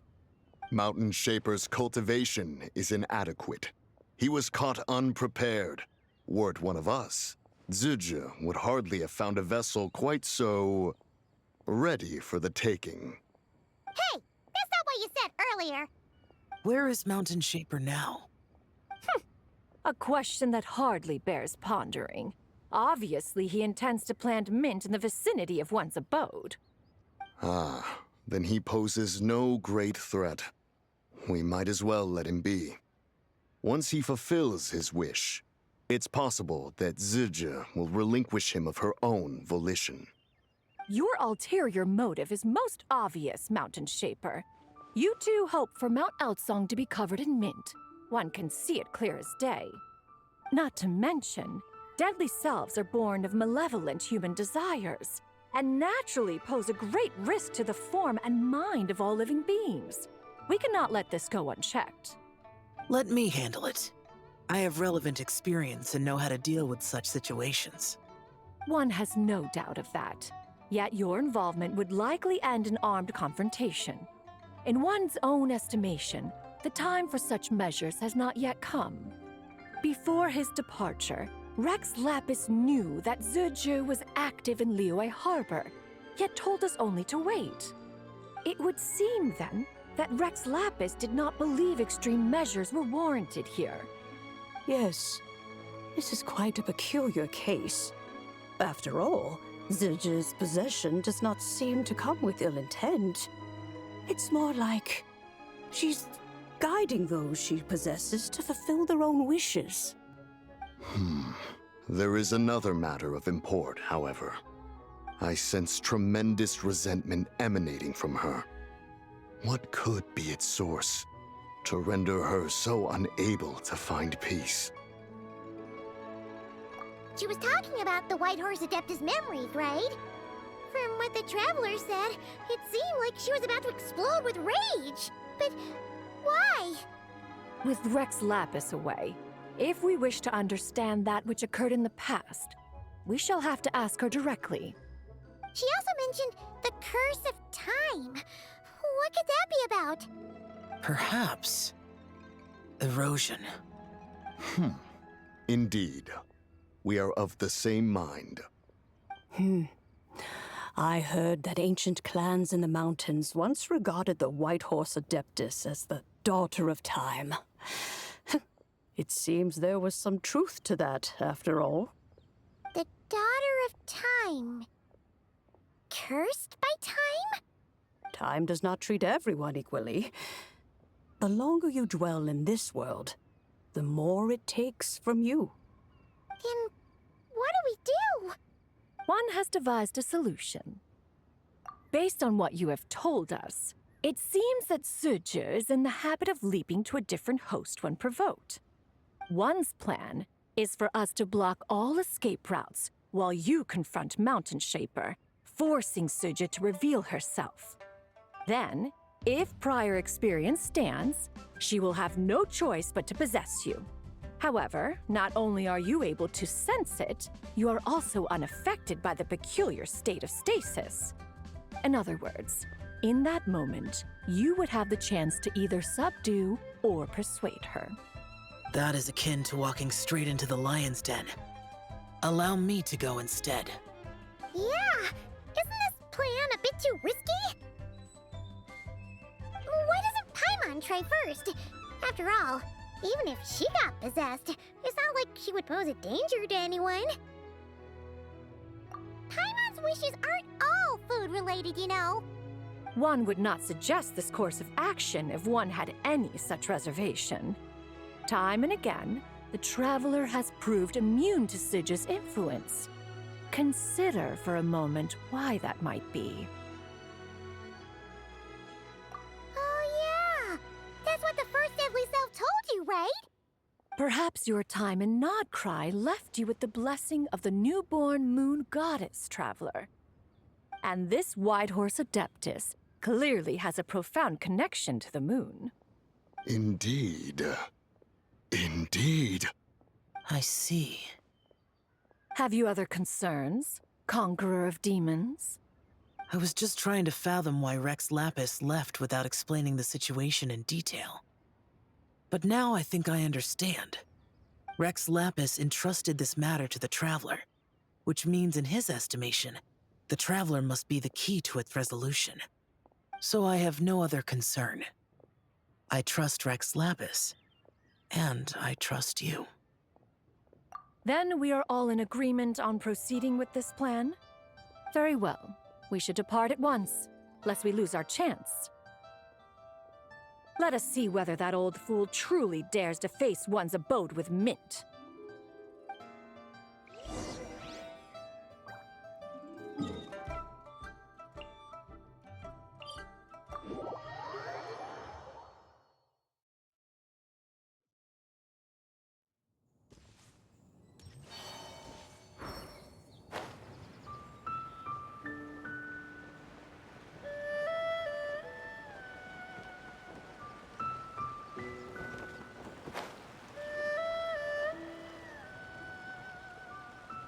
One mint, 2 mint, let us plant a whole slew of mint! Once I reach 10,000, Cloud Retainer's abode shall be Mount Outsong no more, but rather Mount Mintsong! Oh, to behold the look on her face when she is confronted with such verdant splendor! Mountain Shaper. You dare disturb the tranquility of one's abode. Do not take personal offense, Cloud Retainer. He is not in control of his faculties. Exactly. Let it go this once. Zidja is the one driving him to do this. Huh? But Zidja just helps people fulfill their own wishes and desires. Not now, Paimon. Oops. Sorry, Mountain Shaper. Paimon might have just thrown you under the bus. When he wakes up, we shall have words. Everyone, to your positions.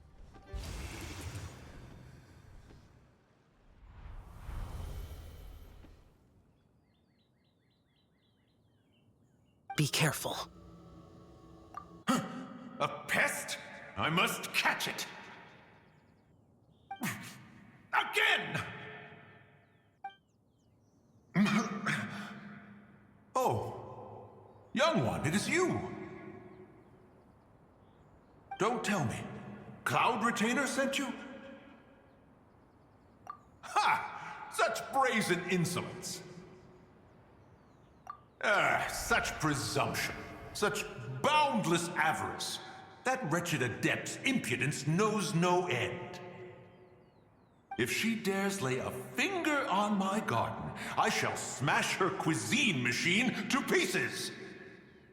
You think I am one to fold so easily?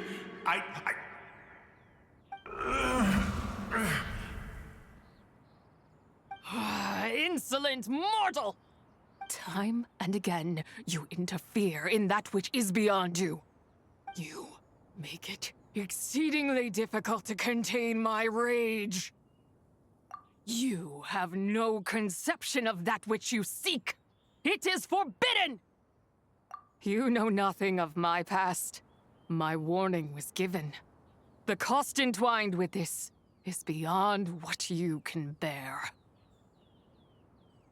Stubborn mortal! You... Very well. If death is what you seek, who am I not to oblige? Come, let us see the extent of your resolve. Your wish is to behold the curse of time and the memories of this form? Then, let it be granted.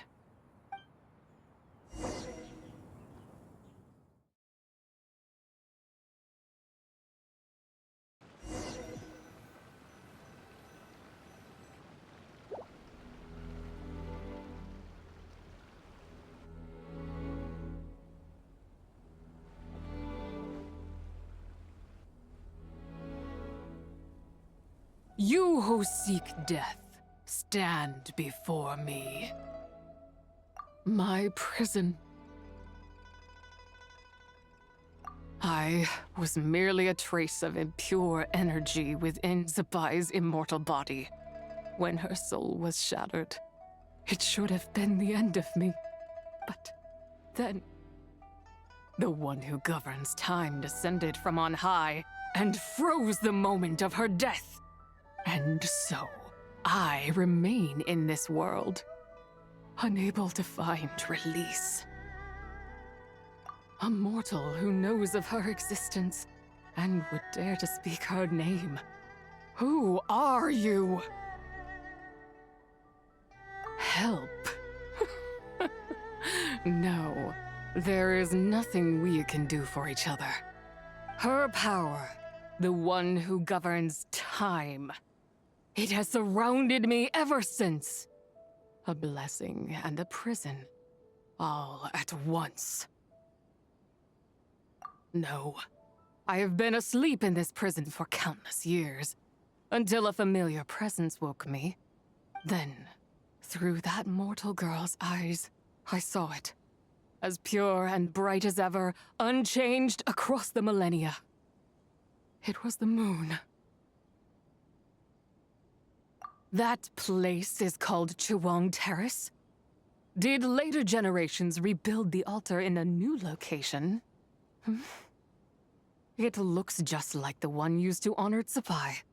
Could it be that traces of what happened back then still remain in this world?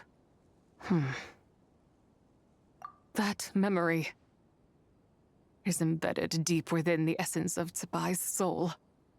It is one that should have been forgotten.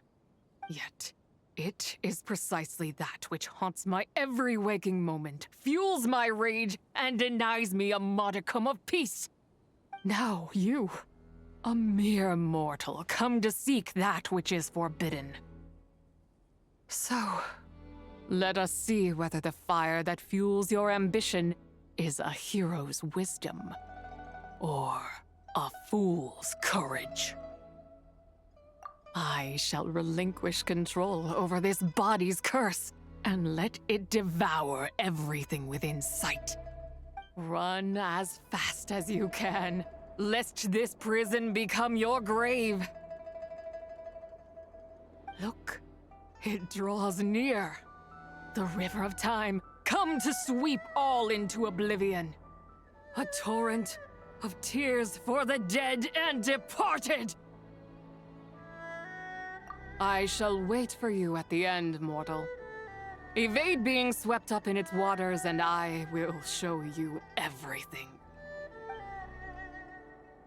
Fail, and we shall sink into oblivion together.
I did not expect that you would make it to the end.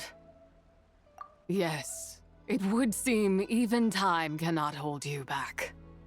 In that case, perhaps this truth is one you can bear.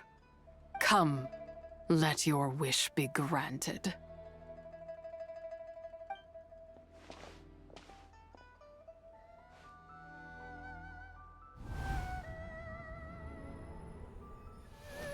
Under moon eternal, in radiant night, a maiden grants silk, soft and light. Under moon iridescent, in night divine, a maiden grants fiber for cloth so fine. Under moon of the frost, in night so great, a maiden grants tools to divine our fate.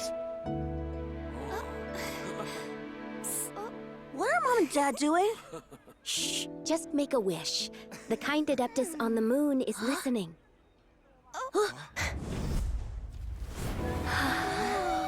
Look, it's Lady Tsubai.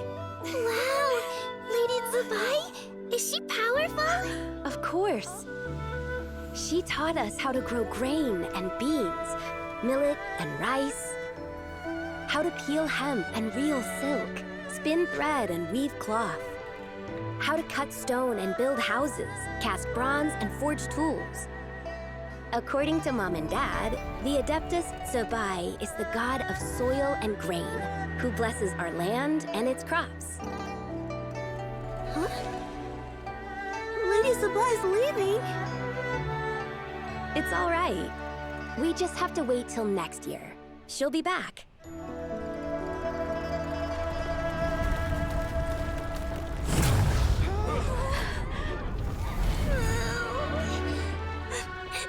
Mom and Dad are gone. Why hasn't Lady Tsubai returned? She'll come. We just have to believe. What is that?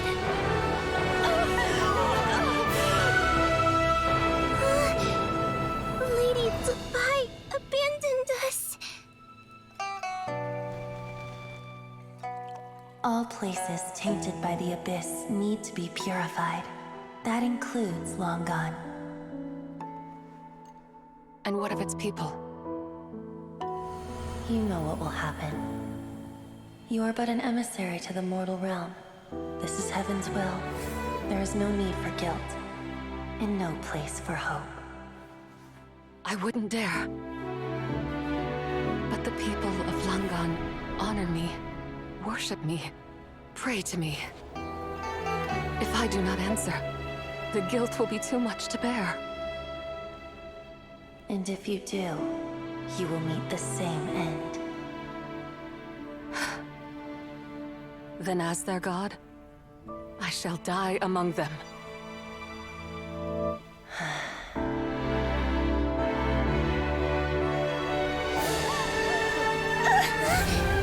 Look!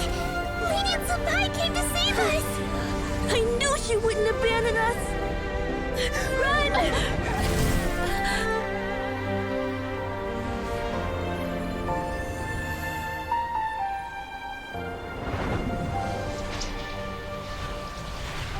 You have done enough.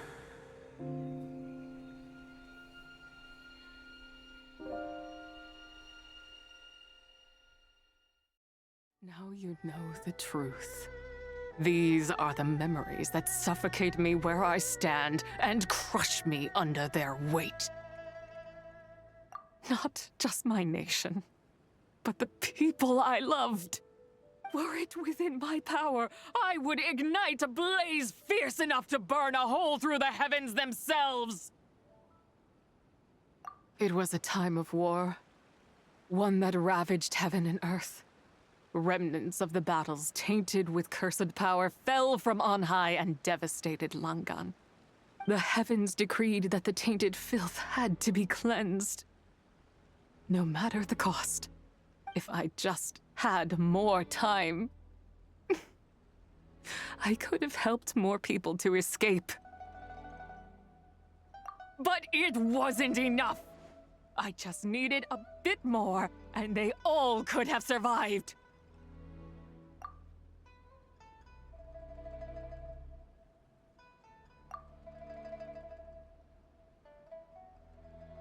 I never imagined there would come a day where I found peace.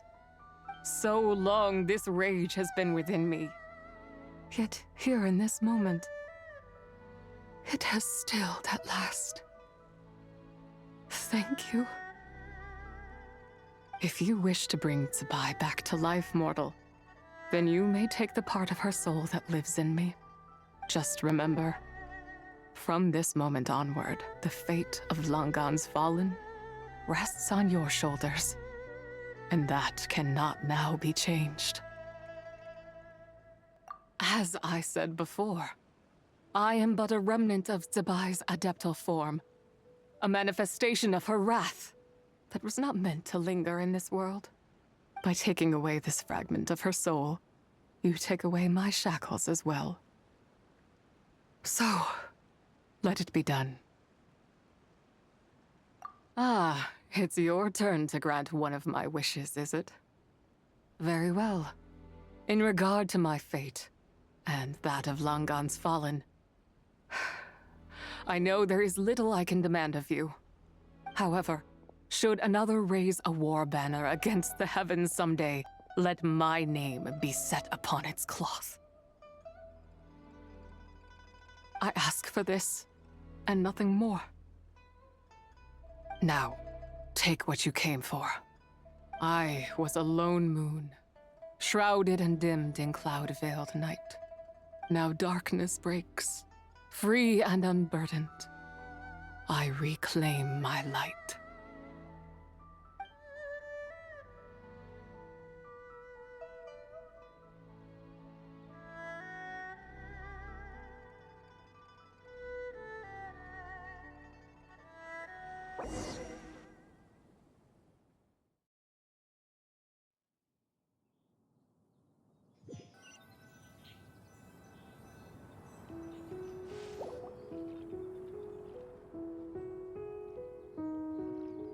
You think I am one to fold so easily? Ah, young one. What brings you here? My, what exquisite mint seedlings. Was it you who planted them? I had not taken you for one so versed in the horticultural arts. I must insist that you visit Mount Hulao. There is much we could learn from one another.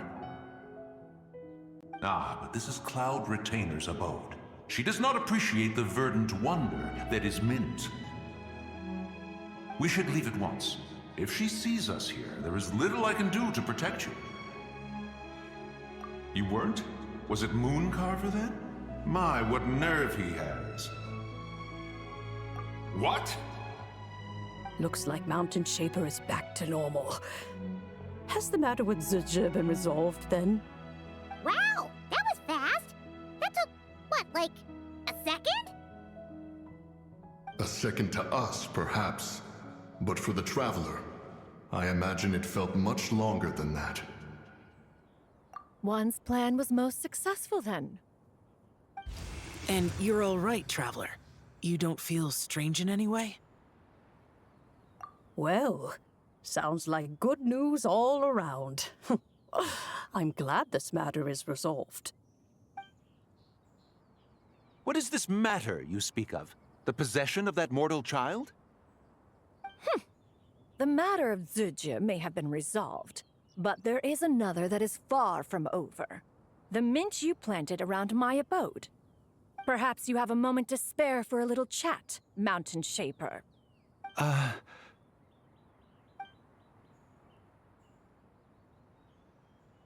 You seem reluctant to talk in detail about what happened with Zizhi.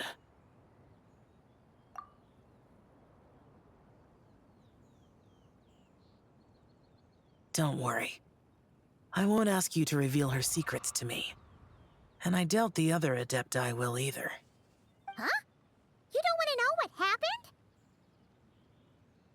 The expression on your face. I know it well, Traveler. It's one I've seen Rex Lapis wear on many occasions. Whatever you learned, it must be too heavy to share. But you're okay, right, Traveler? That deadly self didn't hurt you, did she? Well, as long as you're not hurt, Paimon doesn't need to know anything else.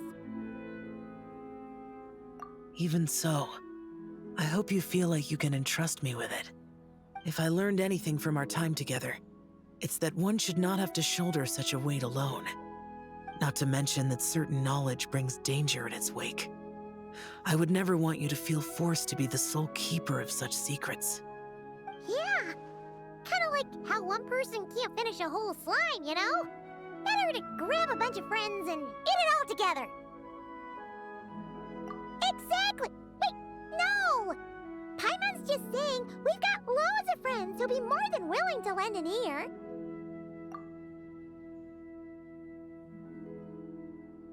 I never knew there was such a tragic chapter in the ancient past of this land.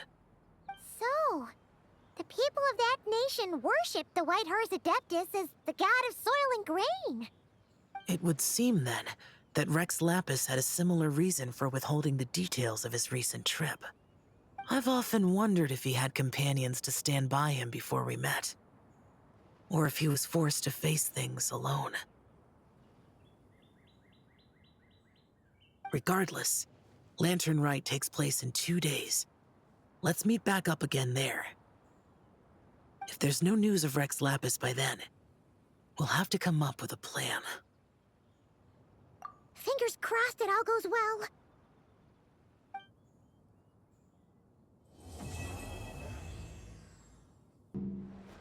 It's time to meet back up with Xiao.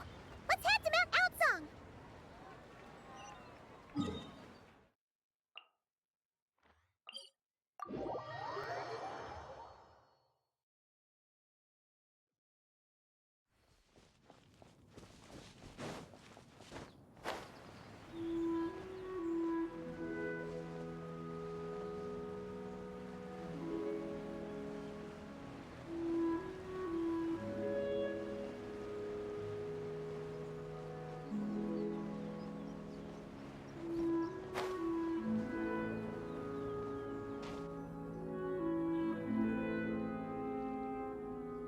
Xiao, Cloud Retainer, Madam Ping! We're here!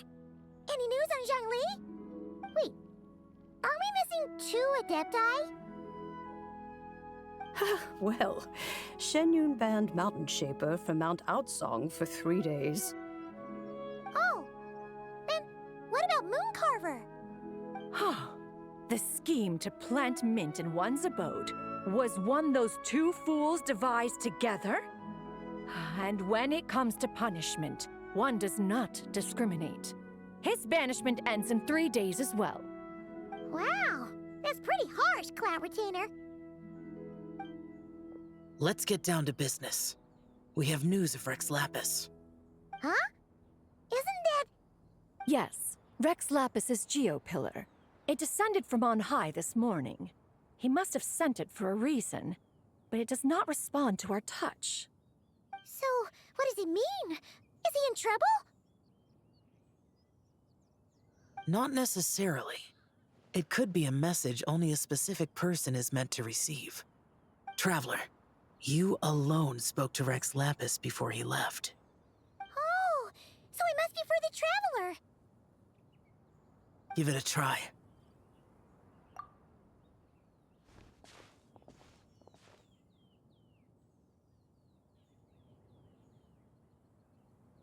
Come to the spring on Mount Qingse. I have left an entrance for you.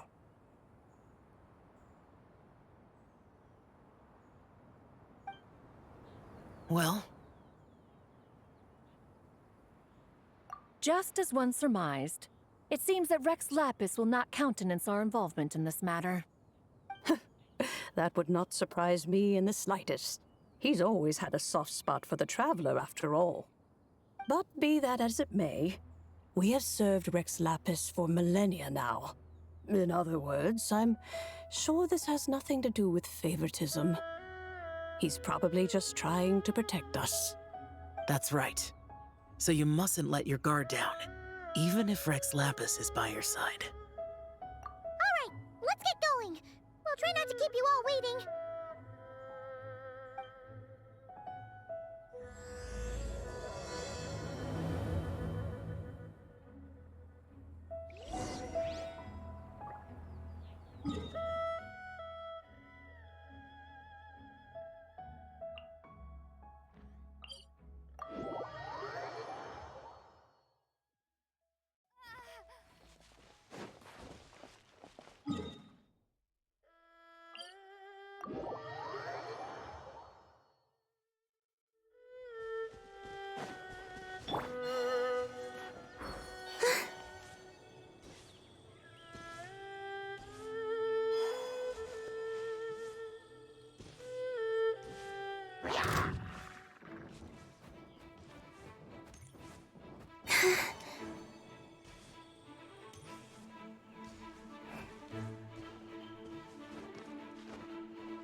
Keep your eyes peeled.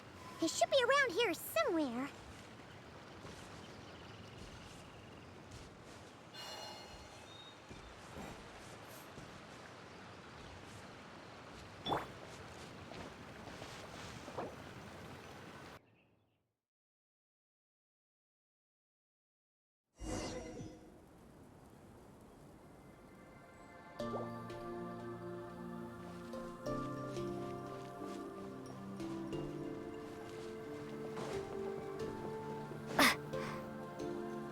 Who could have imagined that the once mighty Geo-Archon might end up so, sitting on a humble stool in the woods, quietly weaving moon lanterns? You really do look like an old man now. This is a Shao lantern, not a moon lantern. In ages past, when the gods waged war and the world was in turmoil, these lanterns were lit to guide fallen warriors back to their homes. Had you tarried in the mortal realm for but a little while longer, you might have become quite accustomed to them. Even so, it bears such a striking resemblance to the moon lanterns they used to offer up to the heavens. Could this truly be mere coincidence? Perhaps in some sense it is, yet in another, it isn't. For instance, who is to say that some of Langan's magnificent jade did not become part of the very foundations upon which Liyue Harbor now stands? It is conceivable that this ritual was transmitted in such a manner too. Now, let's not let ourselves get carried away. For all its splendor, do not forget that, in the end, even Langan could not escape its heaven-sent fate. Alas, it is just a pity that the little creatures of this world may never again lift their eyes to the moon, even should misfortune befall them. But you, Geo-Lord, now that you rule this realm, why take the trouble, not to mention the risk, to visit one who bears such profound guilt as I? Are you not afraid that you might be sullied by the curse of time that was laid upon me? There is no risk to speak of. At least, not in comparison to that which you took when you defied the heavens all that time ago. As I have stated, time and again, it was not I who defied the heavens. Geo-Lord, the ancient affairs of Langan have nothing to do with me, for I am but one of her deadly selves, severed before her demise. My name is not Zebai, but Zichao. Surely you did not take us for one and the same solely on the basis that we may all assume the form of white horses? Sorry to break it to you, but you seem to have found yourself the wrong white horse. Anyway, do tell me, what urgent matter brings you here? Very well then. I have come to ask for Zebai's shade. Oh? So, the Geo-Lord has set his sights upon Zebai's human soul. And what is it that you intend to do with it? The world outside is changing. With the new moon's birth, the confines of the Shadow Moon are gradually disintegrating. In other words, the heavenly soul is set to return. Consequently, strange phenomena have manifested within Langan's former domain, leading to the earthly soul's reappearance as well. The last of the trio, the human soul, is in your possession. Most intriguing.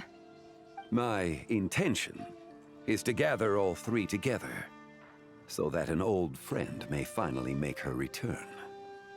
I must admit, it seems that some remarkable affairs are coming to pass in the outside world.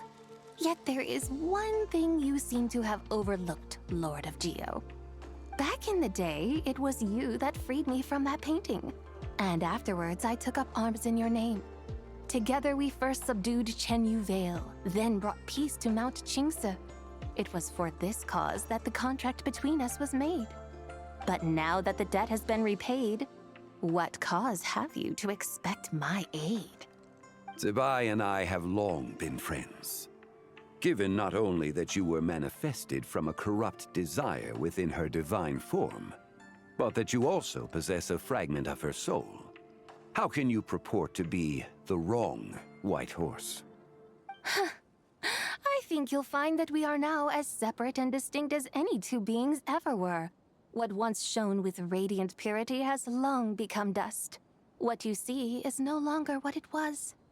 Oh, great Lord of Geo, should this still be unclear to you, I bid you take your leave. It seems that the fault lies in my own lack of consideration. As you wish. I shall let this matter rest. Wait! One moment, if you will. Should this not be your opportunity to propose a new contract?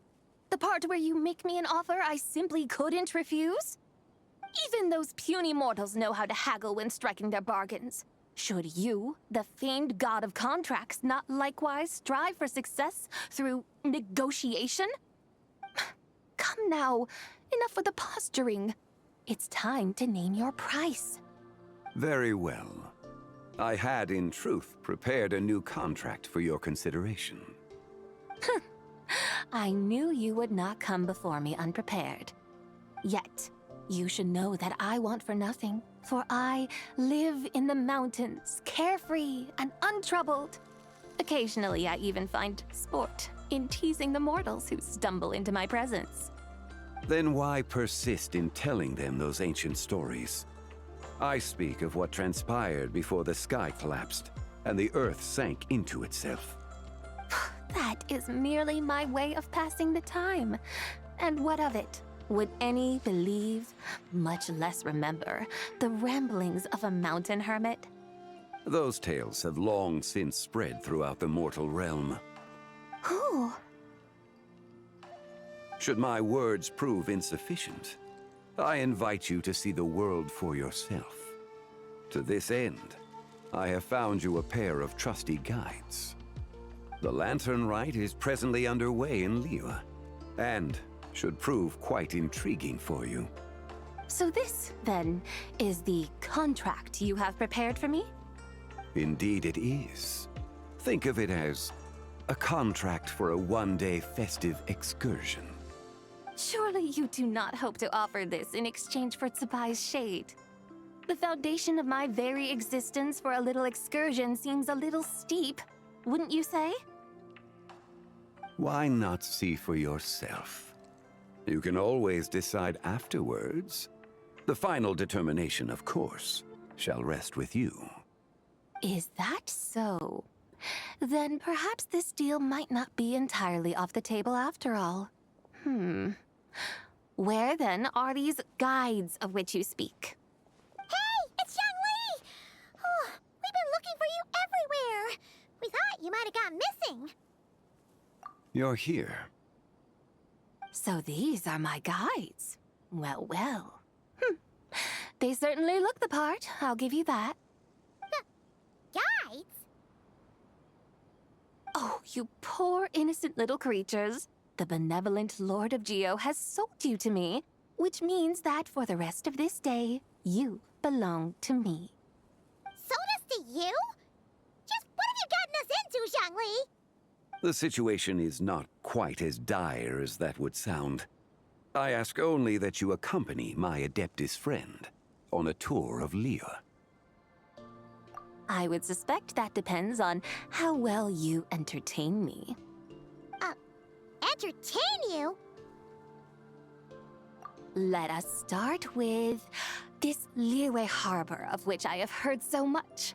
Nowhere is quite so fascinating as a place teeming with little mortals. How come this Adeptus sounds so different from what Paimon imagined? Okay, we'll take care of it. Get ready to find out why they call Paimon the best travel guide in all of Tibet.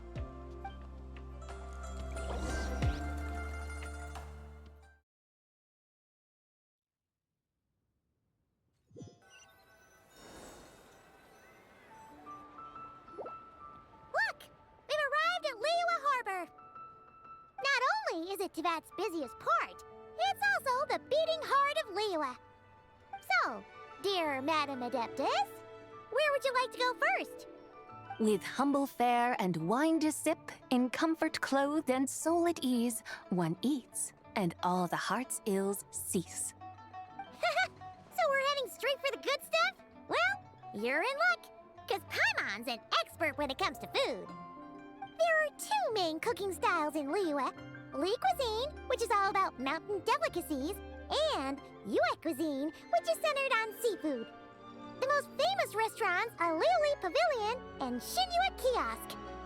Oh, now Paimon's starting to drool. Yes, our only option is to go try them both. 2 meals, back to back. Both sound like excellent options to me. Are these the kind of establishments that most people might visit on a regular basis? Not exactly. Both Li cuisine and Yue cuisine are known for their pricey ingredients. Definitely not what you'd call the budget options. But don't you worry about that. Just think of it as Zhang Li's little treat. Come on! Aren't you supposed to be pals with Hu Tao? I'm unsure we can afford to spend a little more of her mora at least.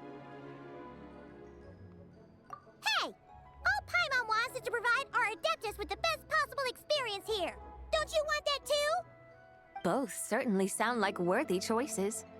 Just now, though, I happened to see a porter pass this way. Where might individuals like him go to eat?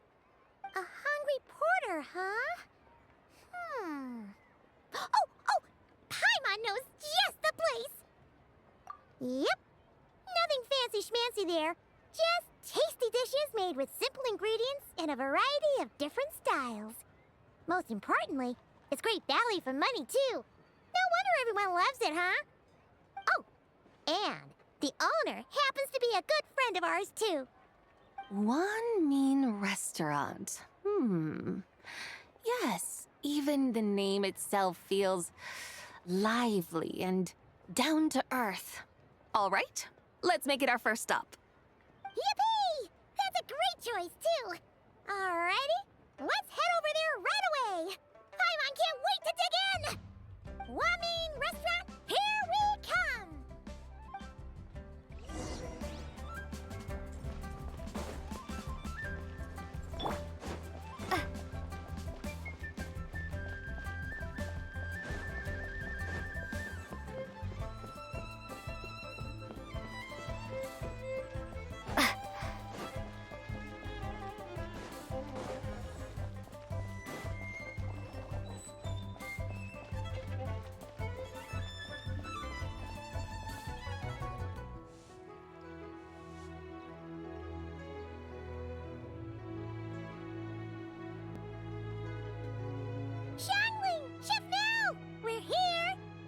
Oh, hello there. What a surprise to see you two. Welcome, welcome. Hey there, Traveler and Paimon. We're a little busy today, so grab a table while you still can. But I don't think I've met this lady before. Is she a new friend? You could say that. Oh, I see.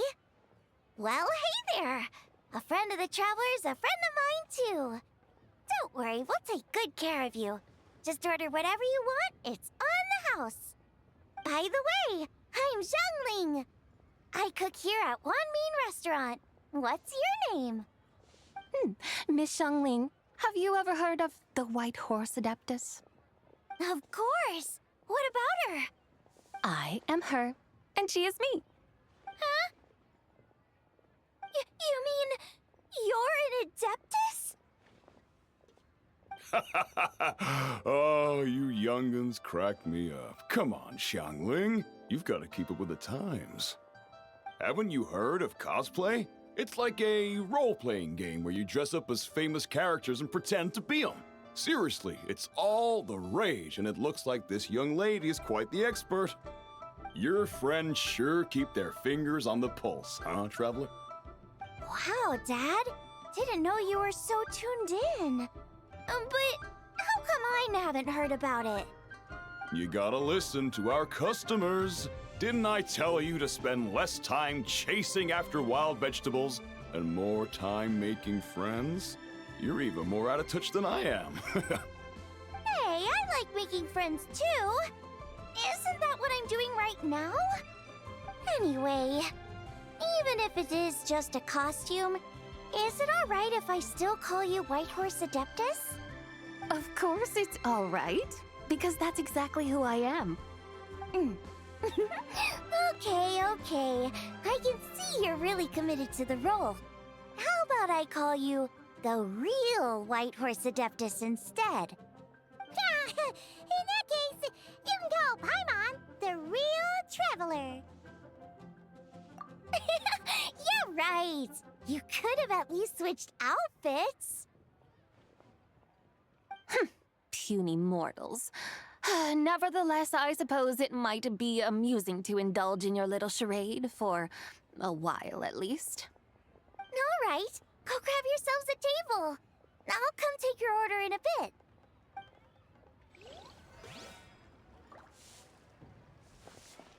Wow. Leo's really got a lot going for it. Hello. May I ask if Miss Xiongling and Chef Mao are here? Yeah, they're just over there. Wait a sec. Aren't you? So, what would you like to... You're... Hello, Miss Xiongling. It's me, Lu Xiongxiong, the one who broke some stuff here at your restaurant a few days ago. I just wanted you to know how sorry I am. I honestly don't know what came over me. Please, please forgive me. Oh, it's you. You really gave me a fright that day, young lady. You didn't actually get food poisoning from our blackback perch stew, right? Come on, Dad. She's come to say sorry. It's all right, Miss Lu. You must have been feeling a bit off that day. You're looking so much better now, though. Why don't you grab a table, too? This one's on the house. No, I couldn't possibly. Hey, it's totally okay. We all feel under the weather sometimes, especially when we're away from home. Go on, find yourself a... yikes. Looks like all the tables are taken. Wanna come sit with us? We've got an extra seat over here. Thanks, guys. So what would you like to eat today? Feel free to order anything you like. I should very much like to sample your renowned poisonous blackback perch stew. It wasn't poisoned. That was all on me. So that's one portion of blackback perch stew. How about you guys? Paimon wants... Sure thing! Looks like Paimon's having trouble making up her mind. Anyway, I guarantee you'll love it. Let me think. Well, since the blackback perch stew is on the spicier side, I guess it makes sense to balance it out with a serving of stir-fried shrimp. And since it's Lantern Rite season, you better try out the triple-layered consommé and come and get it too! Those are our seasonal specialties. As for the carbs, since we've got a full table, how about some right at home? Along with our special chili mince cornbread buns. Trust me, you won't be disappointed. Then for dessert, I'll whip you up some Lucky Snow Delight. I just came up with it a few days ago, and I can't wait for you to try it. Wow! Sounds like quite the feast. Looks like Paimon's in luck today. Am I the only one who thinks that's way too much? Not at all. Don't worry, I know what I'm doing. And to top it all off, our star dish, Adeptus Temptation. You should know that we don't often serve this here at Wanmin Restaurant. But since this is my first time cooking for the White Horse Adeptus, I'm pulling out all the stops. Okie dokie, just sit back and relax. I'll have your dishes out in no time. Hold on. Did I just hear Miss Xiongling mention the White Horse Adeptus? You did indeed. And you're looking right at her. That's a joke, by the way. She's cosplaying. Oh, I see. Phew, almost believed you there for a moment. Tell me, little one, what business might you have with the White Horse Adeptus? It's a long story. Basically, a while back, I took part in an archaeological dig over at the chasm. While we were there, we discovered a number of relics. Our findings show that they date back to the era of Long Gone, an ancient nation whose people are said to have been the ancestors of some of the modern-day inhabitants of Chenyu Vale. And why might such matters concern the White Horse Adeptus? Because some of those relics not only seem to contain textual references to her, but even depictions of what she looked like. There have long been legends claiming that the White Horse Adeptus was a deity of that era, but there are plenty of other theories out there too. If I could just locate some more detailed records, I'm sure we'd be able to find out so much more. So you're into history? Well, to tell you the truth, I actually joined the archaeological team by sheer accident. But once I'd started down this path, I knew that I wanted to make something of myself. Recently, though, things seem to have taken a turn for the worse. Still can't believe I caused such a mess and even ended up hurting someone. Oh, so you're considering becoming a martial artist now instead? No, I mean, they weren't seriously hurt. It was just a few scratches, and they let it go after my mother compensated them. Either way, my career is pretty much over. And even though both the victim and the Ministry of Civil Affairs say they won't be pursuing the matter any further, my father says he's going to punish me according to our family rules. Family rules? Yeah, he's decided to ground me. I'll have to return to Chaoying Village after Lantern Rite, and goodness knows when I'll be allowed to leave again. Wow, that's harsh. Sounds like the kind of thing only rich, super traditional parents would do. We're not exactly rich, though. All we own are a few tea fields in Chaoying Village and a guest house in Liyue Harbor. A guest house? It isn't Baiju Guest House by any chance? Yep, he's my grandfather. So you've heard of the guest house before? Small world, huh? Come to think of it, didn't Boss Lu mention something about hoping that the White Horse Adeptus would show up and let her divine power be known? Sure, but Paimon's guessing this wasn't exactly what he had in mind. Little one, it sounds to me that your family is rather well off after all. What then drew you to archaeology? Why subject yourself to such unnecessary hardships? Even if I stayed at home, there's no guarantee I'd lead a nice, easy life. Just look at my father.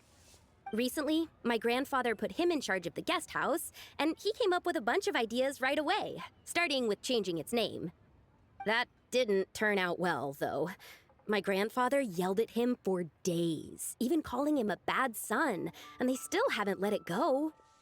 Oh! Paimon thinks we might have heard about that too. Long story short, being dependent on others is never fun. You just end up being completely under their thumb. That's why I want to make it on my own out here, no matter how hard it is. After all, as the saying goes, to rise above others, one must endure the hardest of hardships. What's so funny about that? You poor, innocent little creatures never fail to amuse me. To think you would endure all manner of hardships in your brief time on this mortal plane, and all that merely to rise above others. I would have thought that the wiser path would be to simply roam this world as I do. Huh? Tell me, what is it that you truly delight in? Archaeology? Martial arts? Tea planting? Or perhaps the keeping of a guest house? What I delight in? Yes! Surely there must be something you don't find quite so exhausting. Whatever delights you should not feel like a burden. But do things like that really exist? Of course! Take Miss Xiangling, for instance. I defy you to detect even a hint of hardship on her face when she wields her walk-in spatula. So, Since it seems you are resolved to tread the rocky path, you should strive with all your might to pursue that which brings you delight. You mean, like cosplay? I suppose you might say that. Looks like the White Horse Adeptus is really getting into her role. I think I get what you mean then. Maybe I should have a chat with Miss Xiongling before I head home. Okay, everyone. Sorry to keep you waiting. Here's your food. Wow. It all smells so good. Oh, finally! I get to try that famous poisonous stew. Hey! Didn't you hear what Shang said? It wasn't the stew. If anyone's to blame, it's that other you. What's up? How fiercely this mortal fare burns upon the tongue!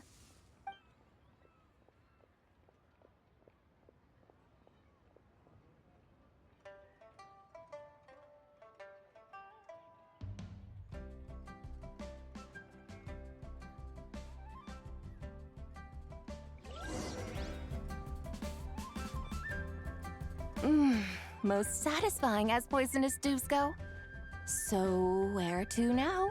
Time, I think, to seek out some diversion? Oh, there's plenty of entertainment options in Liyue. Paimon will tell you that. The locals like to drink tea, walk their pets, play chess, watch operas, attend storytelling performances. Storytelling performances? You know, like listening to people telling stories. They're usually based on old Liyue legends, just like their operas. Stuff like the Divine Damsel of Devastation, Through the Eyes of a Dragon, or the Sanctification of Tao Do. What about the story of the bright moon that sits in the sky above us? Paimon doesn't think she's heard that one. Still, the moon does come up quite a lot. It's even in the name itself. The Yue in Liyue actually means moon.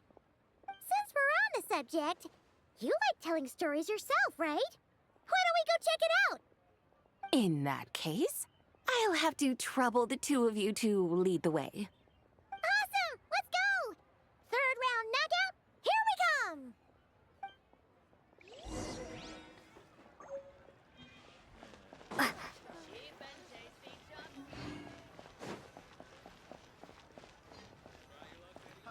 Adventurer, think you can last a round against me? What a tongue twister! I'd have made a complete fool of myself if I tried to say it on stage without practicing it first. Huh! Call yourself Iron Tongue, Tien. Wobbly Tongue Tien, more like. I used to have that problem a lot. But if you just take your time to grasp the meaning and commit it to memory, you'll be able to say it smoothly in no time. You're right, Miss Yoon. I'll give it another try. Hey, Yunjin! Fancy seeing you here! What are you two talking about? Ah, Traveler and Paimon, we meet again. And who, may I ask, is this? You may call me the White Horse Adeptus. The White Horse Adeptus? She's not really an Adeptus. I see. Well, it certainly looks like a lot of fun. Oh, funny you mention it. This type of thing is actually something I'm quite familiar with. Once, to perform Through the Eyes of a Dragon, I decided to imagine that I was Rex Lapis himself. It was the only way to truly inhabit his mindset and understand his resolve to quell those demons. Sounds like you just wanted an excuse to feel all big and powerful. Hey, that's... You just don't understand how inspiration works. You're one to talk. Paimon's traveled all over with the Traveler, and she's seen things that would make your jaw drop. All right, then. Since you claim to be so knowledgeable, why don't you prove it by reciting an ancient poem? An ancient poem? Which one? Ha! See? You mean to tell me you've never even heard of the ancient poem called An Ancient Poem? What kind of a title is that? Quit teasing, Paimon. We only just found out about that ourselves. He's talking about the writing on those ancient relics. When we first saw it, we couldn't figure out what it all meant. So in the meantime, we decided to just refer to it as an ancient poem. However, thanks to the painstaking work of the scholars who were tasked with decoding it, it seems like that's exactly what it was. Or rather, an ode offered in veneration of the moon and the White Horse Adeptus. Oh yeah! Didn't Kuching mention that before? It's got something to do with Longan, right? That is correct. The Ministry of Civil Affairs has issued a notice stating that, although it is true that the moon may disappear tonight, we should be in no danger. In other words, there's nothing to fear. But if you're worried, we can always take a leaf from the Book of the Ancients. By reciting this poem, I mean, and calling for the White Horse Adeptus' aid. If we do that, I'm certain she'll protect our moon and keep us safe. Oh, seriously? Paimon has to get a look at this.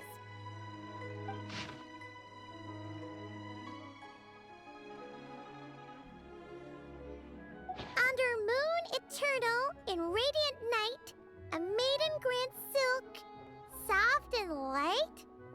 What in Tibet's that supposed to mean?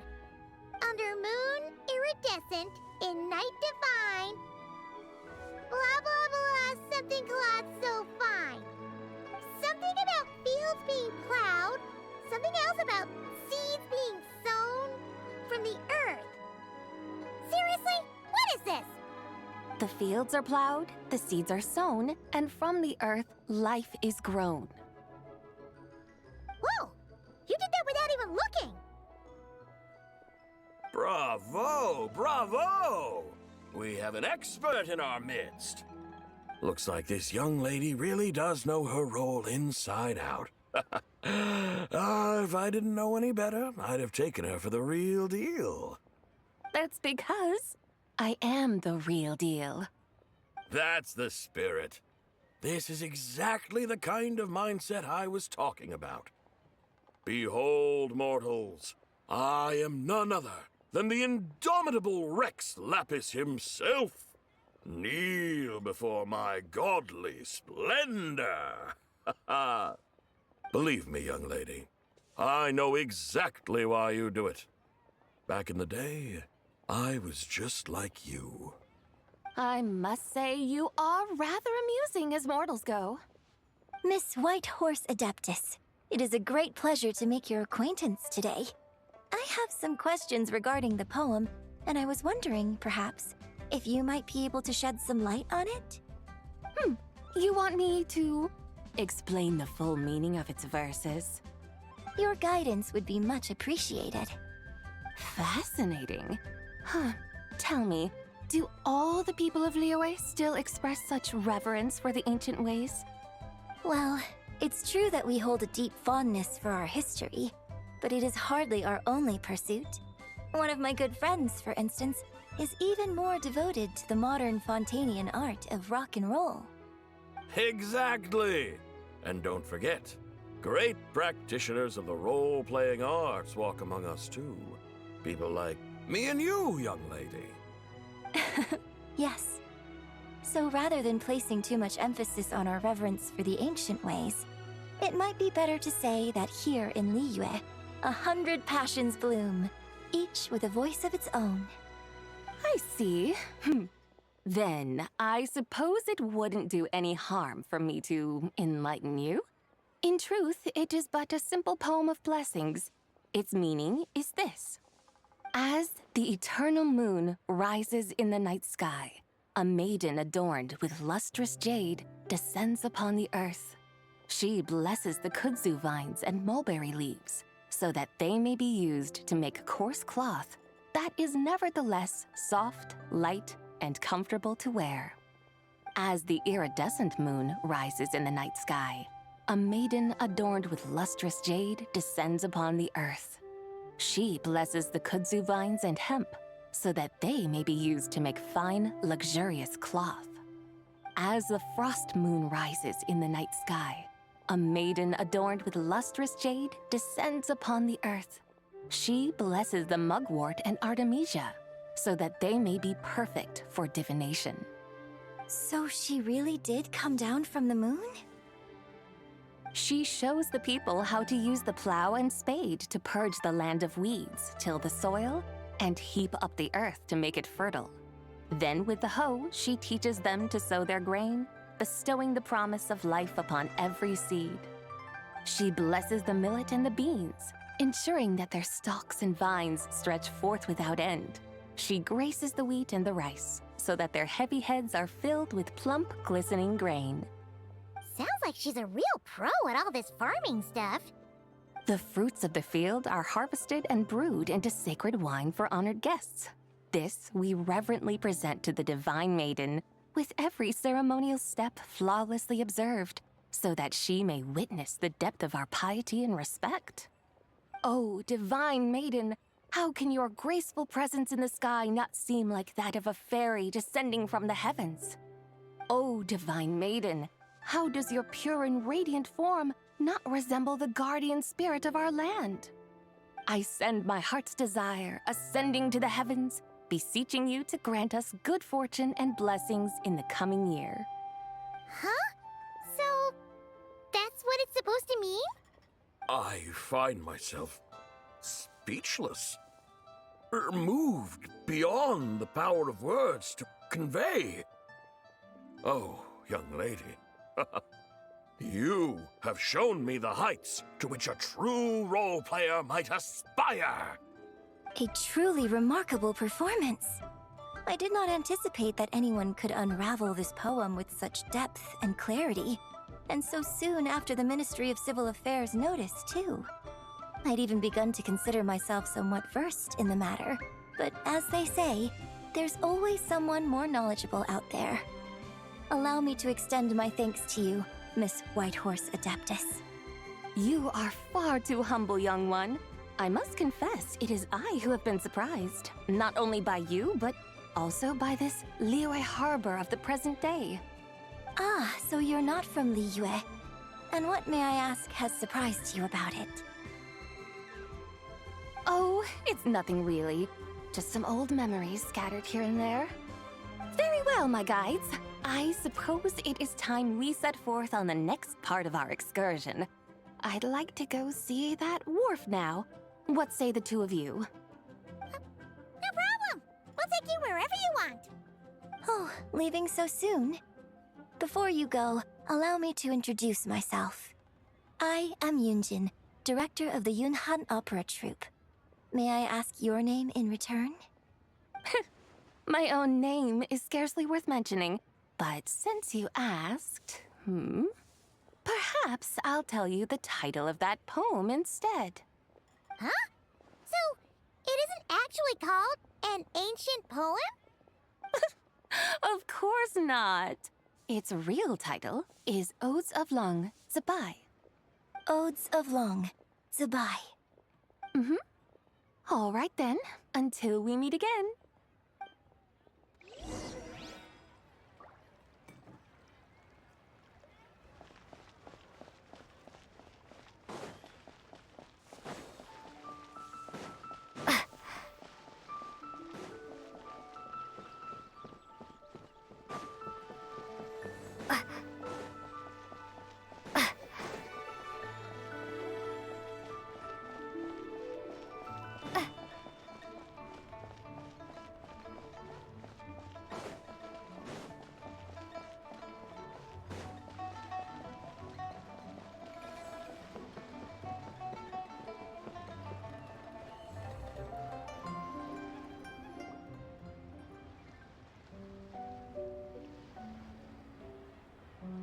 Hey, Ganyu! I almost forgot to mention.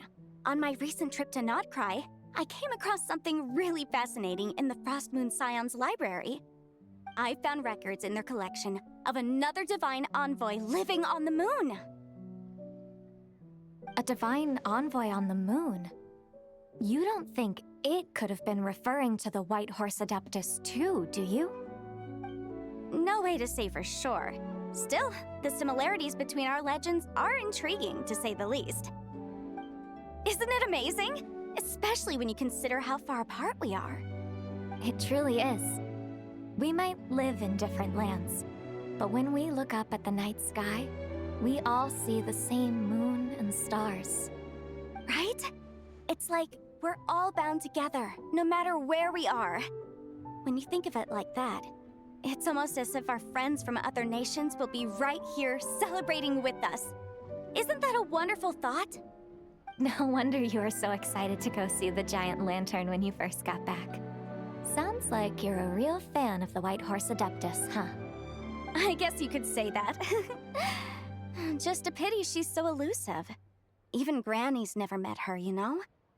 Maybe she really is just a legend after all. Hey, Yanfei and Ganyu! Trust Paimon. The White Horse Adeptus is as real can be. Huh? Oh, look! It's the Traveler and Paimon! Feels like I haven't seen you two in, like, forever. Happy Lantern Rite. It's so good to see you again. Hey, you two. Happy Lantern Rite. Did I hear you right just now, Paimon? Does that mean you've actually seen the White Horse Adeptus? She has indeed. And now, so have you. And you are? Why, who else? The White Horse Adeptus, of course. Could you maybe start with something else next time? You're the White Horse Adeptus? That's right. Allow Paimon to introduce you to our new friend, Zichao. She's been low-key obsessed with cosplaying the White Horse Adeptus ever since we met her. I see. Well then, greetings, Miss Zichao. My name is Yanfei, and recently I've been low-key obsessed with learning everything I can about the White Horse Adeptus. I'm sure the two of you will get along like a house on fire. Oh, and by the way, I'm Ganyu. So, Miss Zichao, you must be here to see the giant lantern too, right? A horse-shaped Zhao lantern? Is that what I think it is? That's right. A lantern made to honor the White Horse Adeptus herself. Isn't it gorgeous? Huh? What are you laughing at? Both the lantern and myself. What do you mean? Oh, this lantern truly is an artistic masterpiece. But tell me this, have any of you ever seen a horse before? Come to think of it, Paimon can't remember ever actually seeing one herself. What about you, Traveler? Oh, this horse appears to be mid-trot, but it has adopted what is called a lateral gait, where the legs on one side of the body move together in unison. A rather rare sight indeed. Just now, I suddenly pictured myself, I mean, the White Horse Adeptus running the same way. The image was so absurd, I could barely contain my mirth. Oh, really? I never knew that. You learn something every day, huh? Oh, come on! It's basically a giant piece of fan art! Who cares if it's different than the original? I was merely laughing at my own ignorance.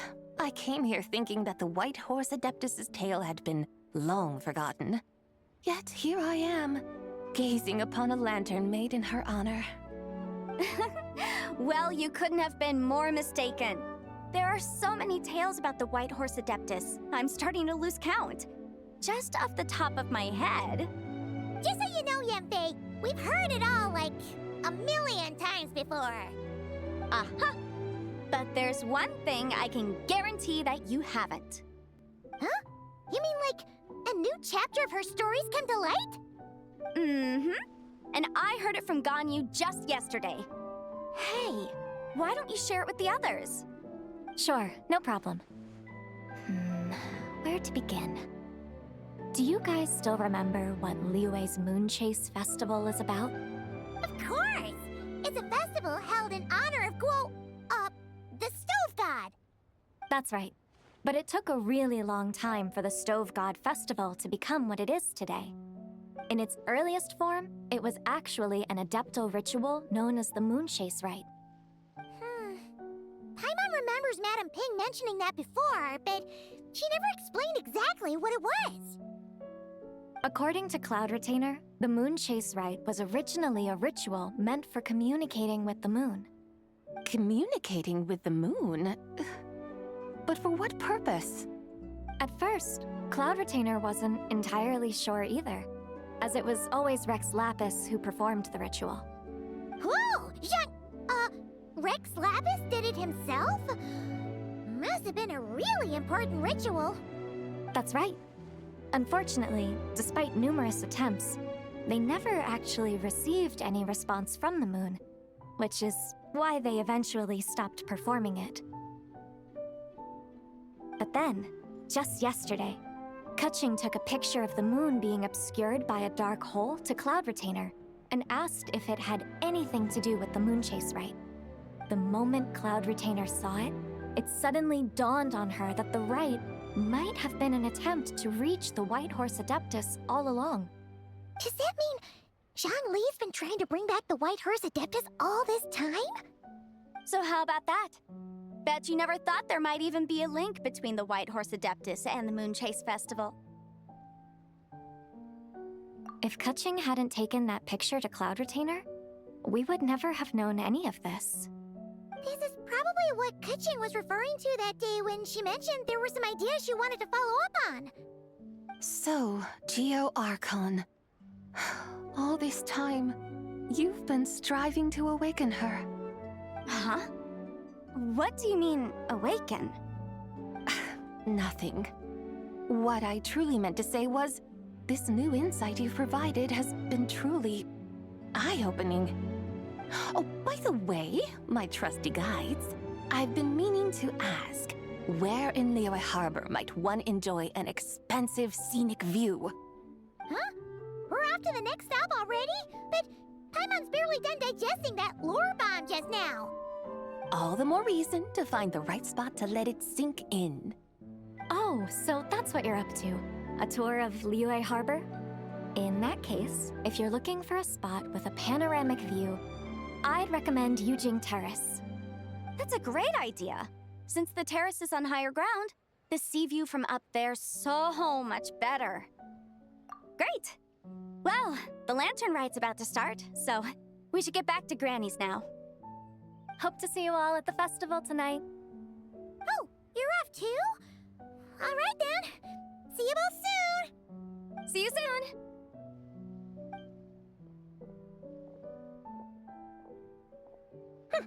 Very well, my guides. What are we waiting for? Okay, you're the boss. Yujing Terrace it is. After all, the customer's always right. Something else you needed to do? Oh, Paimon likes that idea. And what, may I ask, is a photo? It's this awesome invention that lets you record moments in the blink of an eye. Except, you've gotta try not to actually blink. Oh? What must I do in preparation then? Nothing. All you gotta do is choose a pose. The Traveler will handle everything else.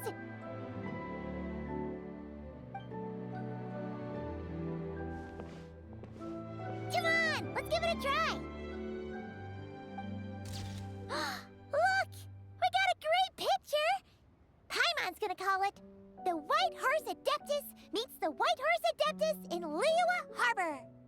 Huh. They've even discovered a way to preserve moments in time. Now I truly am curious to witness what else these mortals might accomplish. Very well, let us proceed. Yujing Terrace lies in that direction, does it not? Hey, wait for us!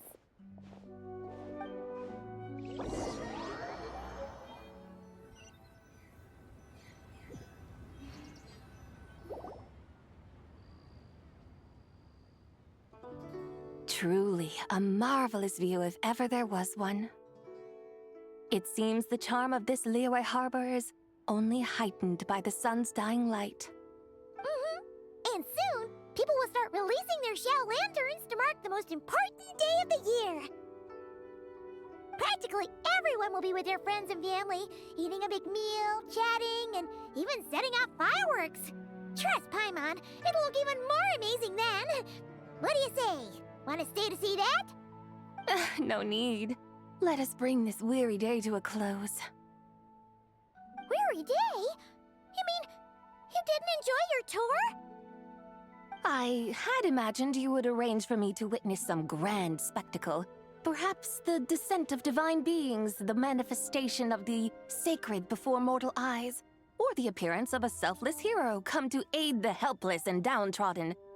Or, should that not come to pass, then at the very least spend a little more coin.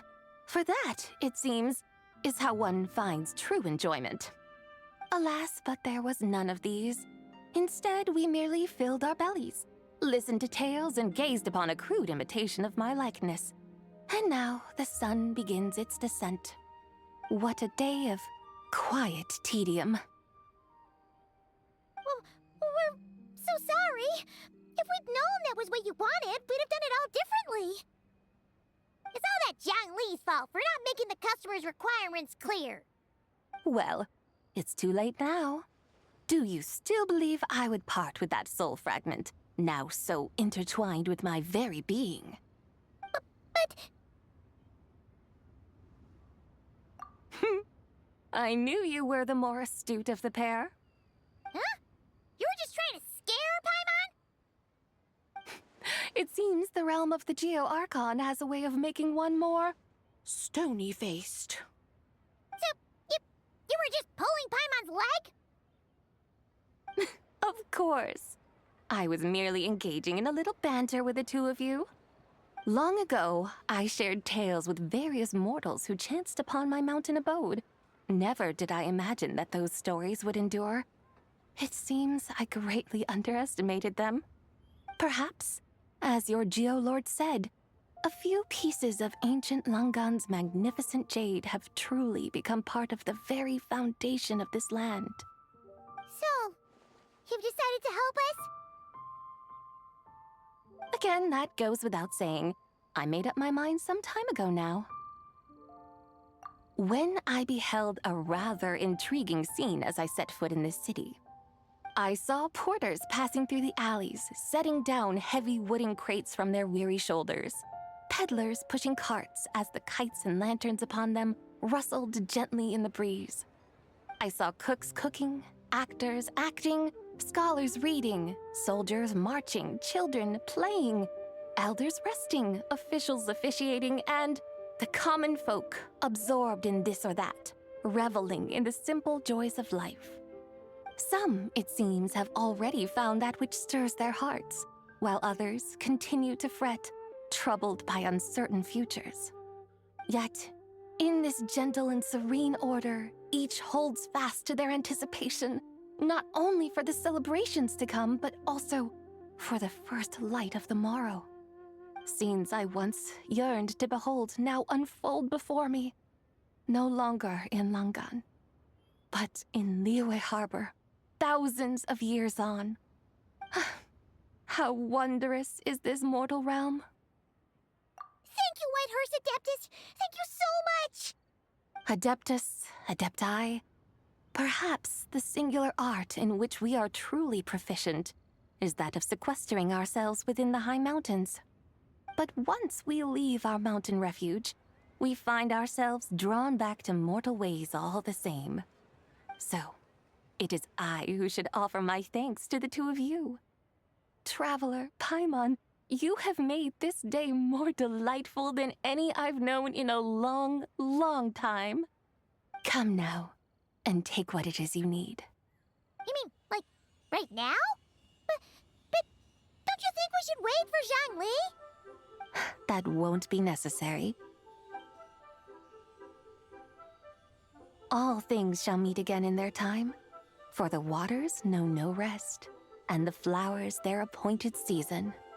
One need not fear that life is but a journey of goodbyes.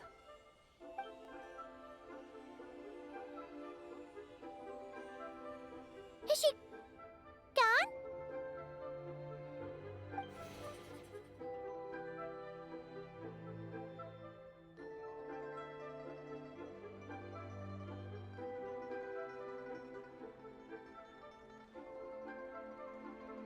Yes, she's gone. A deadly self is formed from the body's impure vapors, so naturally it cannot survive long in this world. Had it not been sustained by the remnant of Zibai's soul, it would have faded away a long time past. Now that the remnant is gone, it has severed its ties to the mortal world. Shenhui! When did you get here? A while ago. I would have thought you'd at least want to say goodbye. Though mountains endure, the ceaseless waters will, at last, wear away their sharp edges. Thus must I meet the marks wrought upon her by the ruler of time with great caution. It may be goodbye for now, but someday we will meet again. Really? And when might that be? Who can say for sure? Years and years from now, perhaps. Or maybe tonight, at the Lantern Rite. Are you saying that if the White Horse Adeptus were to be resurrected, she'd still have the memories of the three deadly selves? That she'd still remember us? We will find out soon enough.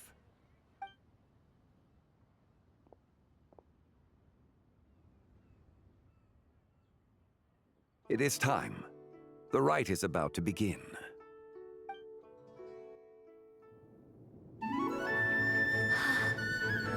The rite is about to begin. Is the moon really gonna disappear?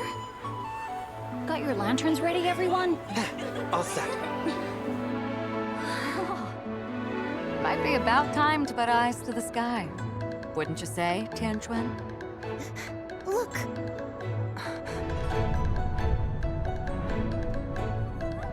When the sun's out, eat the sun. When the moon's out, eat the moon. Whoa, is this the lunar eclipse? Under moon eternal, in radiant night, a maiden grants silk, soft and light.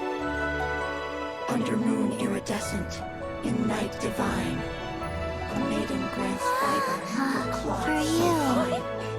Under moon of frost, in night so great, a maiden grants tools to divine our fate. The fields are plowed, the seeds are sown, and from the earth, life is grown. The seedlings stretch, the crops do rise, and all unfolds before our eyes. Fruits are gathered, sweet wine is poured.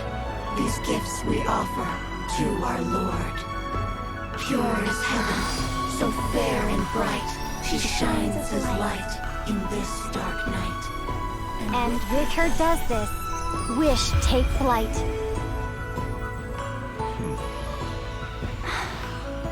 Devoted soul, scattered and unbound. Let this lantern guide you home. By its light be found.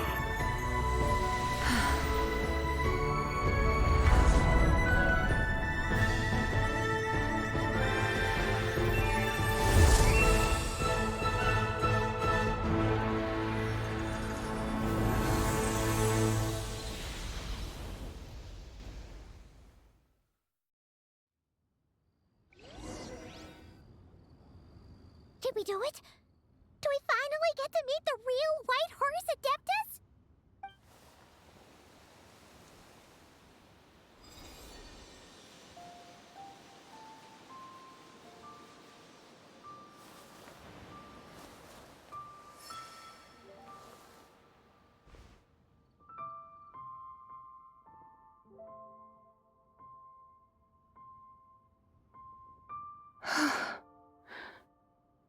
This place. Where am I? A familiar land, now known by the name of Liyue. Liyue? The peaks adorn the clouded moon. Then, who might you be? Oh no! She seems to have lost all her memories after all. And those countless lights in the sky. What are they? These lights, each like a dwelling in glad accord, usher in this day of joyous rebirth. And whose rebirth might that be? That of my old friend, Zebai. Zebai? Yeah, that's you! Don't you remember anything at all? That's... me? Oh, yes. The envoy of the Lunar Palace. My name is Zebai, indeed. Then you must be... the Lord of Geo, Heaven's Star. Many years have passed since we last saw one another. Zebai, my friend. Welcome home. Home? But why does this place, this Liyue, feel at once so strange and yet so familiar? Who you are? Who are you? Ah, yes, I remember now. You are that treasure-hunting damsel, the one stricken by the poisonous fish stew. How goes your quest for treasure? You must have achieved both fame and fortune by now, I trust. Hey, you've got it all wrong! You're talking about Lu Xiangxiang. And how many times do we have to tell you? She wasn't poisoned! Sheesh! But I could have sworn... Oh, that's right. You're that impudent blonde youngster who kept meddling in my affairs. And to think you even had the audacity to presume yourselves worthy of being... What was it again? Ah, yes, of being my guides. How very wonderful to see you again, my most faithful and beloved guides. I trust all has been well in my absence? Well, she finally got it right. But that sudden mood swing felt even weirder. It's like her head's packed full of slimes. It is possible that her cells have not yet settled. After all, they've only just been brought back together. It may be some time before she fully recovers. Huh? You mean, kinda like she's still half asleep? That I cannot say for certain. Perhaps a few days, perhaps a few years. A few years? Mortal years are but a poor measure when divine beings tread the realm of dreams. Well, if you say so. Anyway, at least she's whole again, right? That already seems like a pretty good outcome to Paimon. Yes, there is little cause for worry. We need only wait and let time take its course. Say, what are those little creatures over there up to? Celebrating Lantern Rite, of course. And those lights up in the sky? Those are all Xiao lanterns. This year, each and every one of them carries a little wish inside. Lantern Rite. Then, may I join in too? Of course! Why else do you think we've been running around like headless chickens these past few days? Tell you what, Traveler, why don't we take the White Horse Adeptus out to celebrate? Who knows? Maybe seeing some familiar faces might help her find her feet? Hey, Zhangli! You've got some time on your hands now, right? Why don't you come along with us? By no means a bad idea, Paimon. Oh, and Zebai, before Paimon forgets, when we meet the others later, remember to wish them a happy Lantern Rite! Happy... Lantern Rite? Happy Lantern Rite! Yes, happy Lantern Rite indeed. Well then, let's go!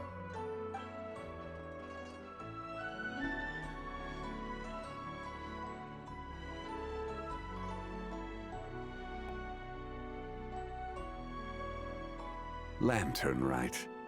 A night of joy, reunion, and moonlit blessings for all.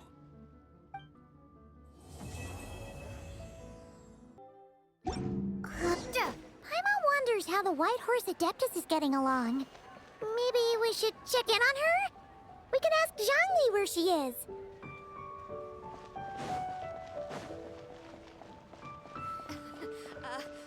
Join the Adventurers Guild. The key here is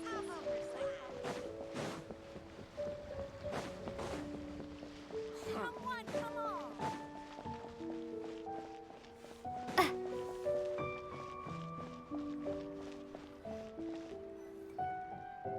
Oh, looks like Zhangli hasn't stopped by for tea today.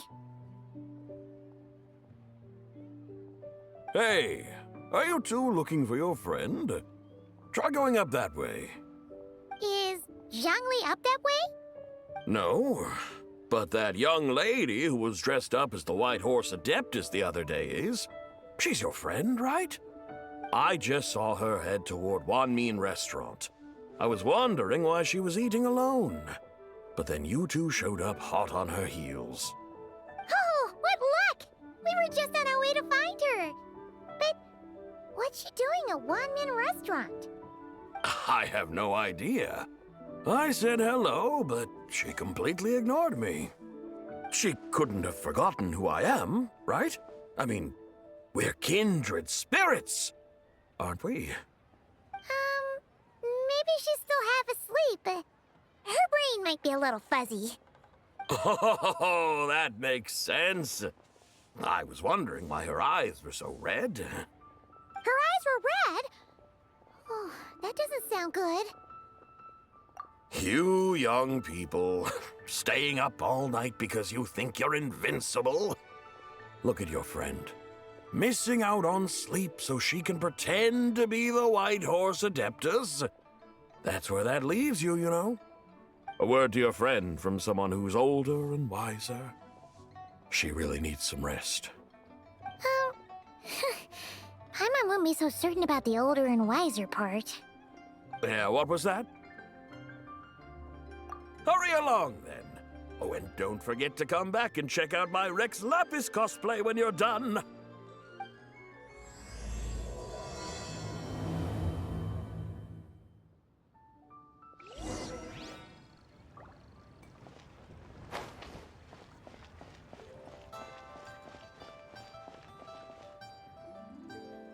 Where's the proprietor? Come out and see me at once!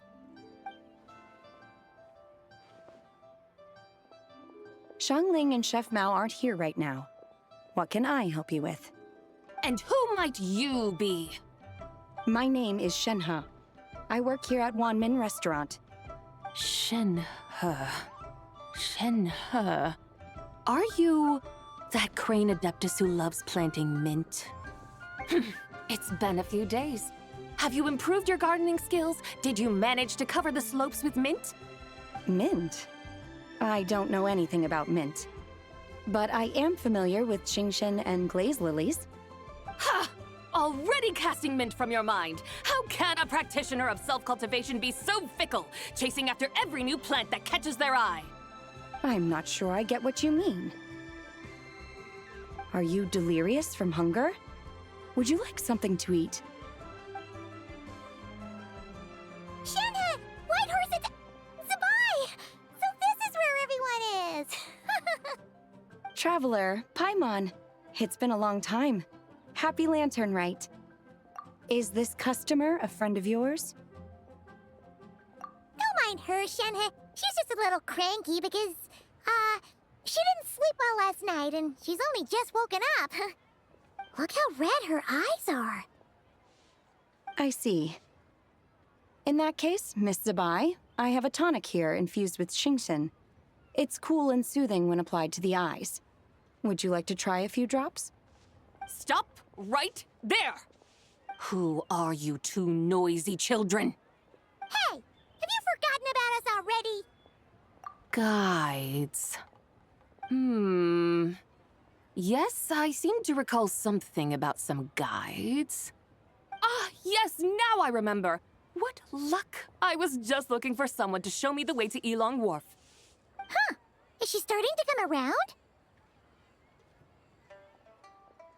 Someone requested my help in purchasing some tea leaves.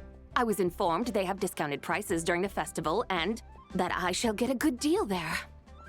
Tea leaves? This sounds like Zhangli's doing. He sure knows how to get people running errands for him. Your friend Rex... Zhongli initially requested the most expensive tea, but then a young lady in a hexagram hat mentioned he'd burned through the Wangsheng funeral parlor's yearly expenses at an exhibition a few days ago. As such, he is only permitted to buy items that are discounted this month. Oh, that's his boss, Hu Tao. It's about time she realized the problem and put a stop to his spending sprees. Oh, I see. So that's why you're here. Unfortunately, Wanmin Restaurant doesn't sell tea leaves. If you're truly in need, I could gather some wild tea from the mountain slopes. You don't sell tea leaves? But I remember your boss, Miss Lu, saying that she owns tea fields. You really should get some rest. The person you're talking about isn't the boss of Wanmin Restaurant. She's just like you. She came here to eat. Is that so? Life really is full of surprises. What surprises? Your brain really is as gooey as a pack of slimes. Paimon can't believe Zhongli entrusted you with going all the way to Yilong Wharf and buying tea. That would be excellent, my dutiful guides. Ah, yes, Miss Crane. I apologize profusely for my improper behavior just now. Please forgive me. I completely understand. Master often says that the human body is like a mechanism in need of regular maintenance. When a person cannot rest at night, they are sure to become irritable and on edge. Miss Crane, you appear reasoned and compassionate on the surface, yet I sense dark forces churning within your spiritual core. Those red ropes you wear are what bind them, am I correct? Oh, you can sense that? Indeed. I also sense that with your strength, you might try undoing one or two of those bonds when training. Untie Shen has ropes? Wouldn't that be risky? Though the use of red ropes to bind the soul is a wondrous technique, practitioners must eventually learn to break free from external aids and look within themselves for restraint. Master has told me similar things, but I am not ready yet. Your self-cultivation has progressed far enough. Then I will seek further guidance from my master. If you still have doubts, you can find me at the Baiju Guest House. I'll be taking up residence there for a while. For now, my dutiful guides, let us be off.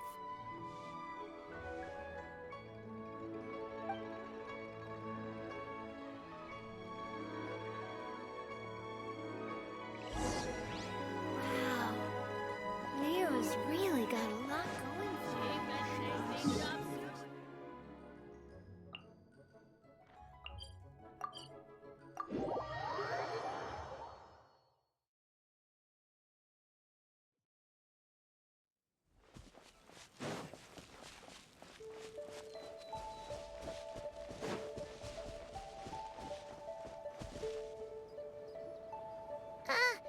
Aren't we going to Yilong Wharf? How do we end up on this mountain? Is that small town over there not Yilong Wharf?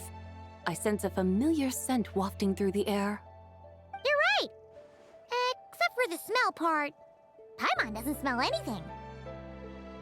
That is because this scent is the essence of jade, which can nourish the spirit. Oh, yeah! Chenyu Vale does have a lot of jade, but Paimon didn't think jade smelled like, anything. Naturally, this has reminded me of something. And what's that? A few simple tricks for mastering one's power.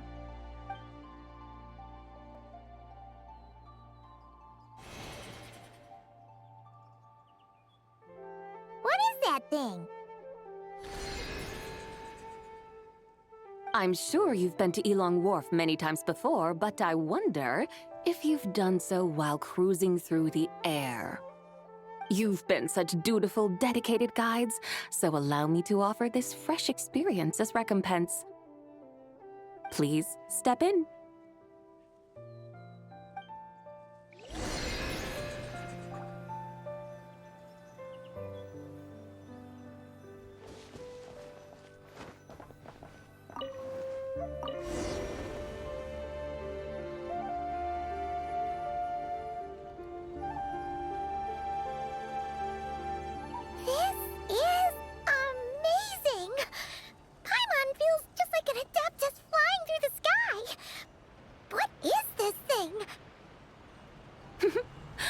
created it from my memories of the chariot of the Lunar Palace.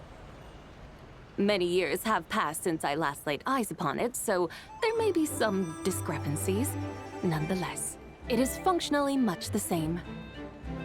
A lunar chariot? Wow! Paimon never imagined she'd get to ride in one! So, Sabai, does that mean you used to work on the moon? Work. That's an interesting way to phrase it, though I suppose you are correct. I was once an angel, a member of a race tasked with guiding humanity. Then, graced by serendipity, I became a moon envoy. Huh? What's a moon envoy? Some kind of super important angel? As you would understand it, a moon envoy is a job title. Any angel, or non-angel, can become a moon envoy. Does that mean you're not the only one? Of course not. Though my memories are still hazy, I vaguely remember some of my colleagues. There was one who liked to take on the form of an ibis. An ibis? Could it be... Can all moon envoys turn into animals? Does that mean Rauma could take that job? She can turn into a deer, and moon chanters are some sort of Luna envoy anyway, right? Moon chanter? I have no idea what those are. Oh, okay then.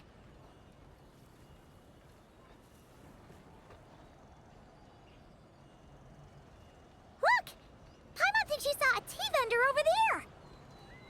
Very well. Let's take a look.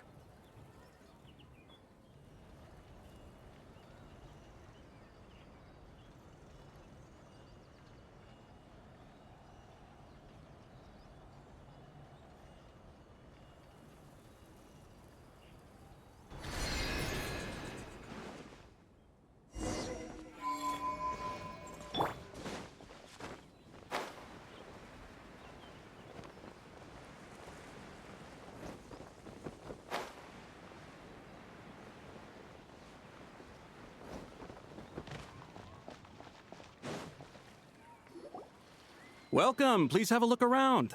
We only sell teas of the finest quality sourced directly from Chaoying Village. Right now we're offering a special discount for Lantern Rite. Look over there! Discounted tea!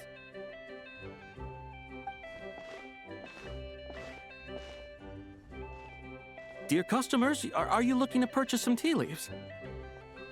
I can see from your bearing that you are no ordinary customers. My humble shop has some exquisite teas that should satisfy your more refined tastes. We're not here for quality. We're looking for a discount. A discount? Well, that's a coincidence. Our Sungla tea is on sale right now. A special festive offer. Something about the name of that tea sounds familiar to Paimon. Buy 3 boxes of Sungla tea during the festival to get 10% off. Buy 4, get 20% off. Buy 10, but... That's right! 10 boxes at half price. Have you been to our shop before by any chance? Oh, Paimon's definitely heard this spiel before. 3, 4, 10, 10, 20, 50. Sabai, what are you muttering about? When purchasing 3, 4, or 10 boxes, the corresponding discounts are 10, 20, and 50%. The intervals between the two sets of numbers are 1 and 6, and 10 and 30. Look! Her eyes turned blue! That's gotta be a first! If the differences between intervals remain equal, the interval after 6 should be 6 plus the difference between 6 and 1, which is 11. Similarly, after 30, the next interval should be 50. Therefore, extrapolating upward, the next two numbers in each set should be 21 and 100. You're making Paimon's head spin! Those numbers, what do they mean? They mean that if we buy 21 boxes of Sungla tea, we should get a 100% discount! 100% discount? You mean we'll get them for free? Oh, there was a pattern to the discounts. Is that right? The pattern we speak of is mathematics, little one. A pattern that is always right. That's ingenious, Zabai. Oh, wait. Something feels off here. I had no idea our shop's discounts were tied to the laws of nature. I've learned so much from you, dear customer. No need to thank me. Now, please give us our 21 boxes of free tea. Wait! What's the matter? Paimon just realized what it is that's not right. It took you long enough. We got the short end of the stick! Think about it. If we don't have to pay when buying 21 boxes, then if we buy even more, the vendor should be paying us money instead, right? Huh? Hey, Zabai, work this one out. If we buy 100 boxes, we'd make loads of money, wouldn't we? It stands to reason. Wait a moment, dear customers. Don't you think you're haggling a little too hard? You are the one dictating the discounts. We're simply extrapolating the numerical patterns within. As such, we are hardly haggling. You have a point. However, that's right. I'm so sorry. I just remembered. My supplier didn't come today, so we don't have any tea after all. Such a shame. Terribly sorry about this. Awful luck. Where can we find your supplier? Well... Not to fret. We'll save you the effort and go straight to the source ourselves. Well, you see, dear client, the supplier's discount isn't as generous as ours. You won't be able to get the same price from them. Huh? Does that mean they won't pay us for taking their tea? They might not even offer you a 100% discount. How very unfortunate. Nevertheless, as the original supplier, they must offer some sort of discount. Besides, we're not looking to make money. We just want a good deal. Well, that's great. My suppliers are all tea farmers from Chaoying Village. You can go ask around the village, but please don't say I sent you. Do not worry, we appreciate your generosity. Referring customers to your business partners, even choosing to remain anonymous, the demeanor of a true gentleman indeed. Your business will surely prosper. I hope you're right. Then let us head to Chaoying Village. Do you know the way, my guides? Of course! Just follow us!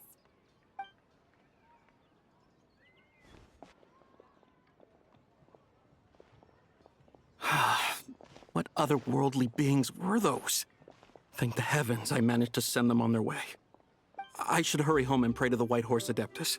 May she bless me such that I never encounter such customers again.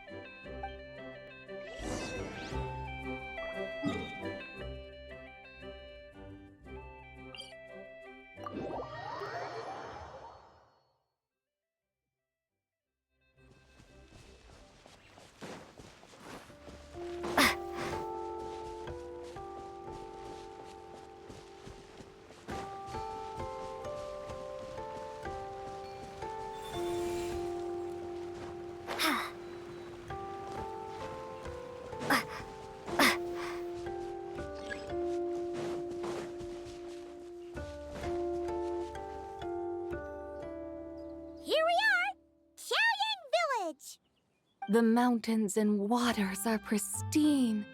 They embody the beauty of heaven and earth. It's a good-looking place, all right. But it's hard to enjoy the scenery when Paimon can't stop thinking about all that tea-buying Mora we're missing out on. Should fate dictate, Mora will find its way to you sooner or later. Well, Morak certainly finds us often enough. He even sought us out in person this Lantern Rite.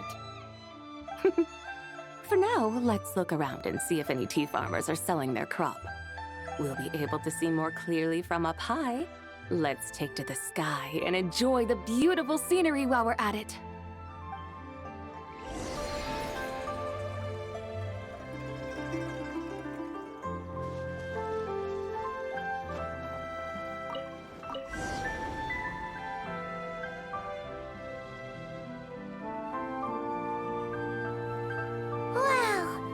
Chaoying Village looks beautiful from up here.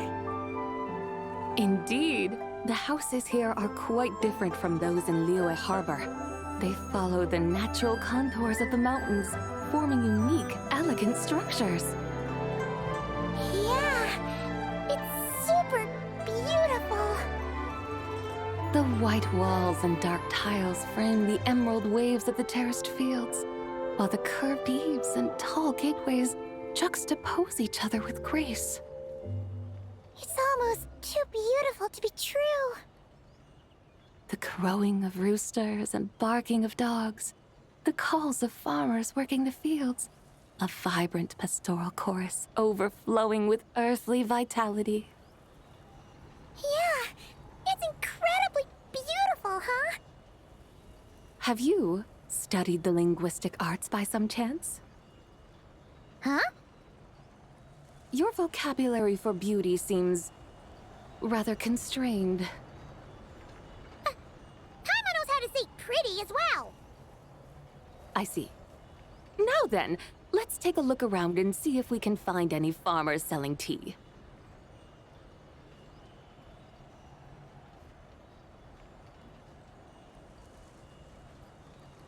Look! There's someone in that tea field! And they look kind of familiar.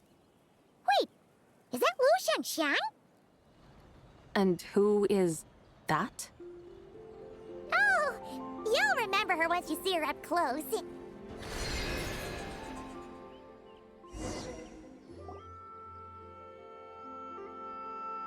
Hey there, Lu Xiangxiang! It really is you! Huh? Paimon, Traveler, and the White Horse Adeptus. Fancy seeing you here. The White Horse Adeptus has a name now. You can call her Zabai. And you are... Wait. I remember now, you're... Don't say anything about food poisoning or fish. You're the young lady who wanted to rise above the rest, are you not? Yes, that's me, but I'm in a bit of a state right now. At best, I can say I've fallen below them. Fallen below them? What happened? Like I said the last time we met, I'm being punished according to family rules. My father, mother, grandfather, grandmother, other grandfather, other grandmother. Oh, that's a lot of family members. Yeah, and on the night of Lantern Rite, they held a family meeting to discuss my situation. So, they do care about you. There's no doubt they care. But they think that since I caused all that trouble in Liyue Harbor, it shows I can't be trusted on my own. They decided to ground me. Ground you? Yeah, though they're not confining me to my room. Instead, I have to personally nurture a tea seedling until it grows big enough to be sold at market. Aw, a tiny little tea baby. Do they want you to experience what it's like to be a parent? It's supposed to cultivate my character and temperament. They say this will help me calm down and reflect on my issues. What happened in Liyue Harbor really wasn't your fault. Oh well, at least this punishment doesn't sound too harsh. So, how long will it take for the little tea baby to grow? Actually, I don't know. I've never grown a tea tree before. It usually takes 2 or 3 years. 2 or 3 years? Yes, the tea in this garden requires 2 or 3 years to mature. That long? Zabai, you're not making this up, are you? How do you know so much about growing tea? When the plants thrive and grow, that is the meaning of my name. I can tell at a glance when their season of ripening will come. Do I really have to waste 2 or 3 years here? Why is this happening to me? I'd only just found my direction in life. Yes, during the night of Lantern Rite, I heard many people reciting poems from long gone in praise of the moon. In that moment, I suddenly felt a great sense of pride. I mean, I helped excavate cultural artifacts from long gone, so I contributed to the revival of these poems too, right? So I decided to stay with the archaeological team. I want to unearth even more history. I see. And are you sure that's what you want to do? If you don't achieve anything significant in the years to come, will you still enjoy it? Yes, because archaeology gives me that boom shakalaka feeling. Wait, did Xiangling teach you that? That's right. I was asking her for advice. She said that if something gives you that boom shakalaka feeling, then it has to be worth pursuing. I immediately thought about how, when I'm excavating in the ruins, I always feel like there's a ghost standing beside me, and not in a spooky way. It feels like my great-great-great-great-great-grandmother patting me on the shoulder and saying, "Keep going. You're about to rediscover some grand ancestral knowledge." Right? It feels like I've made some kind of connection with my ancestors. Isn't that amazing? Since you've made up your mind, you should give it your all. And I'd love to, but I'm still grounded. Run away, summon up a little boom shakalaka, and leave the tea garden behind. Flee this village. That might be going a bit far. You don't want to lead others astray, Zabai. Yeah! Tell them about your great-great-great-great-great-grandmother. She must be the most super-duper ancestor to have ever risen above the rest, right? I'd be better off telling them about the White Horse Adeptus. After all, she's the supreme riser above the rest who saved my great-great-great-great-great-grandmother. Then it's settled. Tell your family that your decision has my blessing. Thank you, Tsubai, but I don't think cosplay is going to work on them. They won't listen. They don't need to listen. You need only follow the rules they've set out for you. What do you mean? As I'm sure you know, some ancient texts refer to the White Horse Adeptus as the Daughter of Time. My family history contains such records, but what of it? If the White Horse Adeptus were to manipulate time to make your tea seedling grow overnight, then you'd be free, correct? Is that how it works? If the White Horse Adeptus were to really get involved, my grandfather would let me leave right away. But who really believes that she'd show up and help? It's not as if you have any other options. Why not try calling out for help? It won't cost you any more.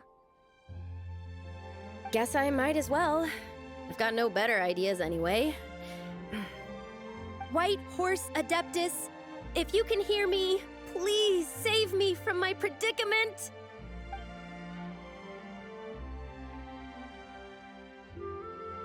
Ugh. Nothing happened, as expected. Perhaps the White Horse Adeptus has already heard your prayer.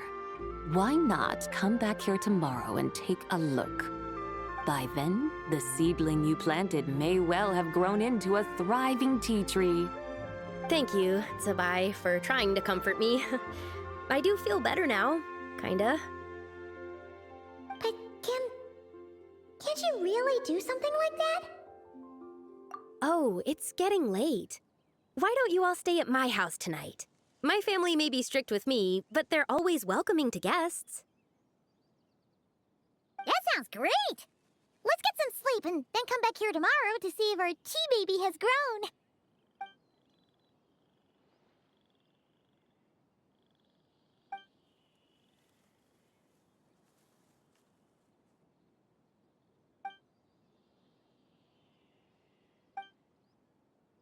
Oh, the tea tree! Whoa! Your tea baby is all grown up! Indeed, it has grown into a mature tea tree that can stand tall in the face of wind and rain. How is this possible? It must be the work of the White Horse Adeptus. Her prayer must have moved her! Are you sure? Perhaps she heard your prayer and chose to answer the call. She once saved my great-great-great-great-great-grandmother. This time, she saved me. That's incredible! Your must be blessed by the White Horse Adeptus. I guess so. I need to tell everyone the news right away. They'd better. Since this is the will of the White Horse Adeptus, I don't see how they could object. Go. And if you run into any more trouble, call out to the White Horse Adeptus just like yesterday. Thank you so much. Paimon really thought you were going to use Adeptal energy to make the tea baby grow, Zabai. When an Adeptus exerts effort, consuming their energy, is that not using Adeptal energy?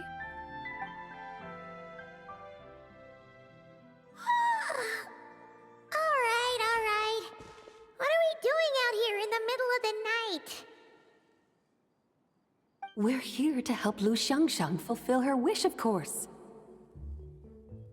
Can you really make the tea baby grow? It won't be easy, but there are ways.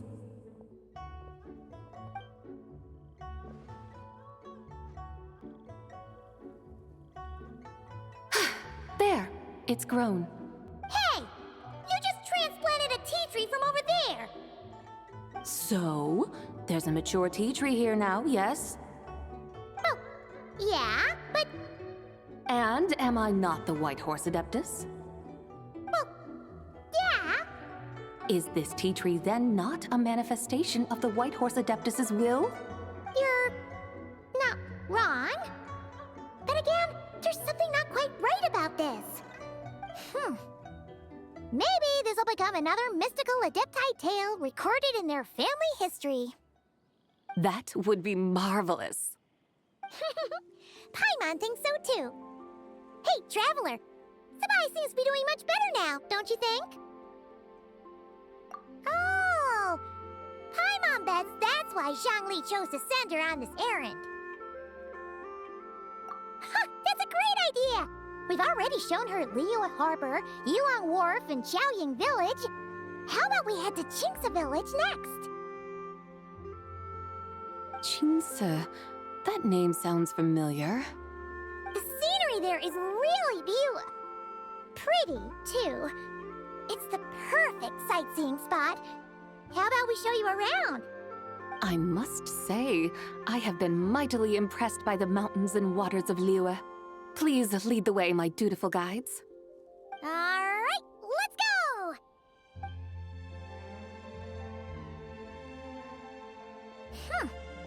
Paimon can't help feeling like we've forgotten something. Pay it no mind. I've already forgotten more than you will ever know. All right. If we forgot something, it can't have been that important to begin with. Qingce Village, here we come!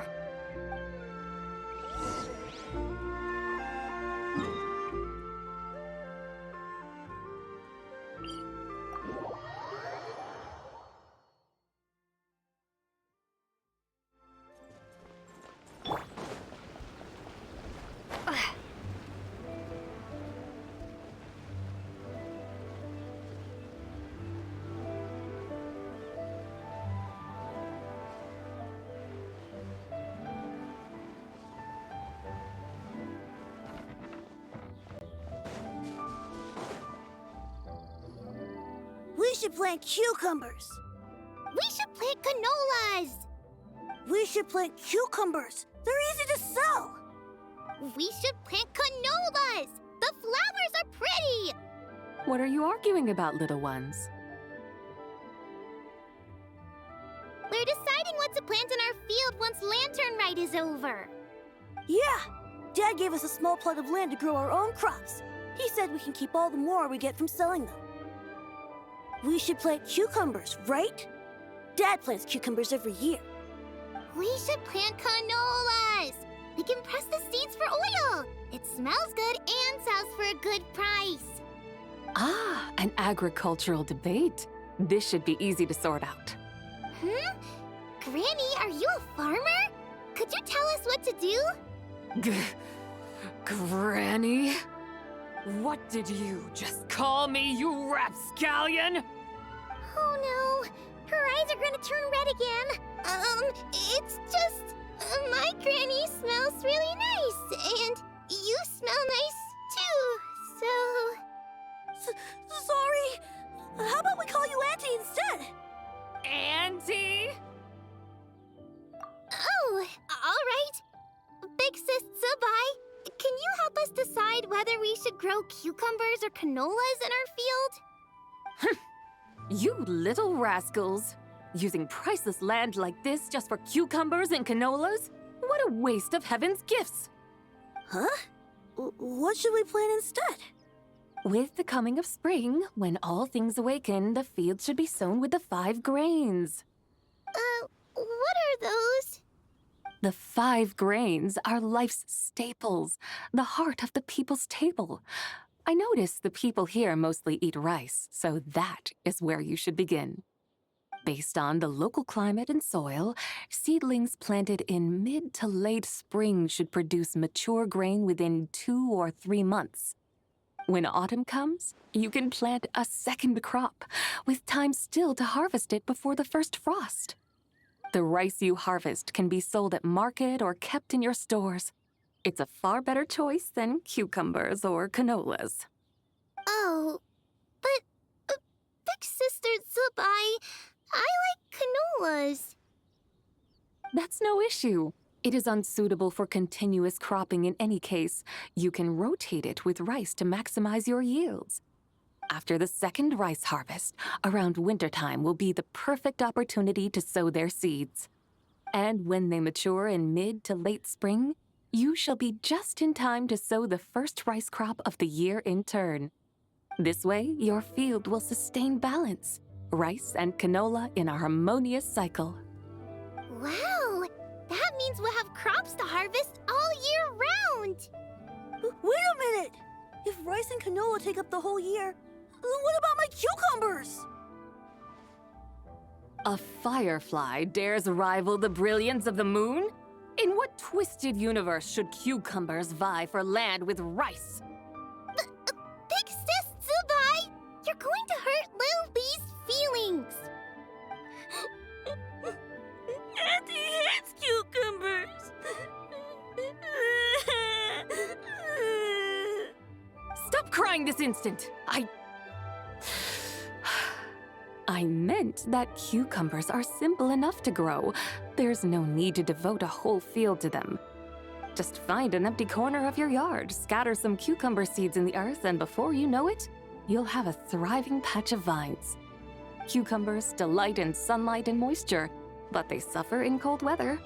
If you wish to plant them this early in the year, you should make sure they're protected from frost. Wow. Is it really that simple? Let's hurry home and get started right away! Are you really in that much of a rush? Well, thanks, Big Sis Zubai, who's fierce but really good at farming. We gotta go! Thanks, Big Sis Zubai! See you around! Paimon never imagined you'd know so much about farming. What's so strange about that? The people of Long Gone called me the god of soil and grain. Are the fields not made of soil? Is rice not one of the 5 grains? Huh, that's true. So, if the god of soil and grain is a farming god, that means the White Horse Adeptus must be a farming adeptus, right? Of course, the god of farming is down to earth. Mind your tongue, impertinent child. How dare you diminish the lofty bearing of an adeptus? Hey! You're the one who said the god of soil and grain is all about farming. Enough! It's time for us to take to the skies once more. Join me now. Witness the majesty of mountain, water, and field, and broaden your horizons.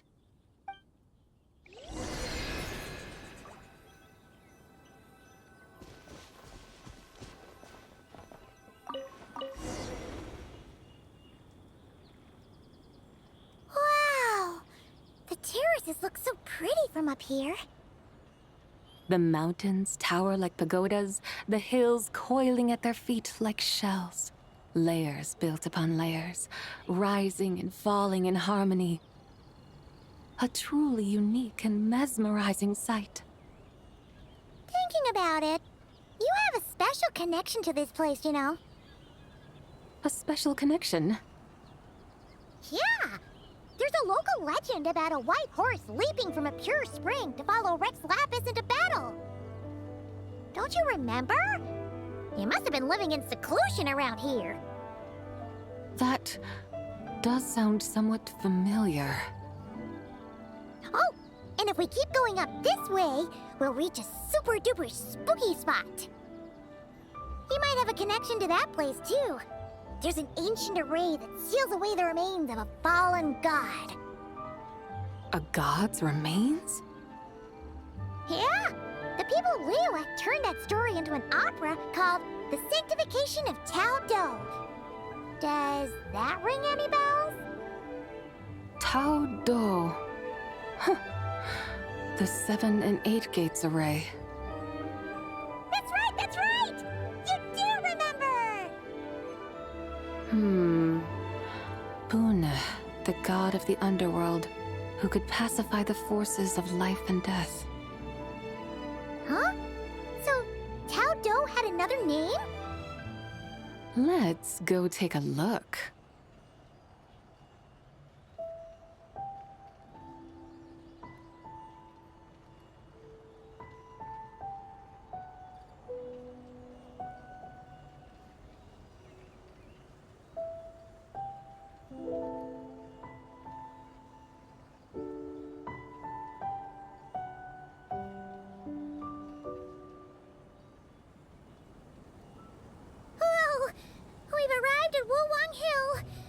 The atmosphere just turned spooky. I can't help but feel there's something strange about this friend you haven't seen in ages. Huh? Paimon thought she heard someone's voice. Let's head down and check it out.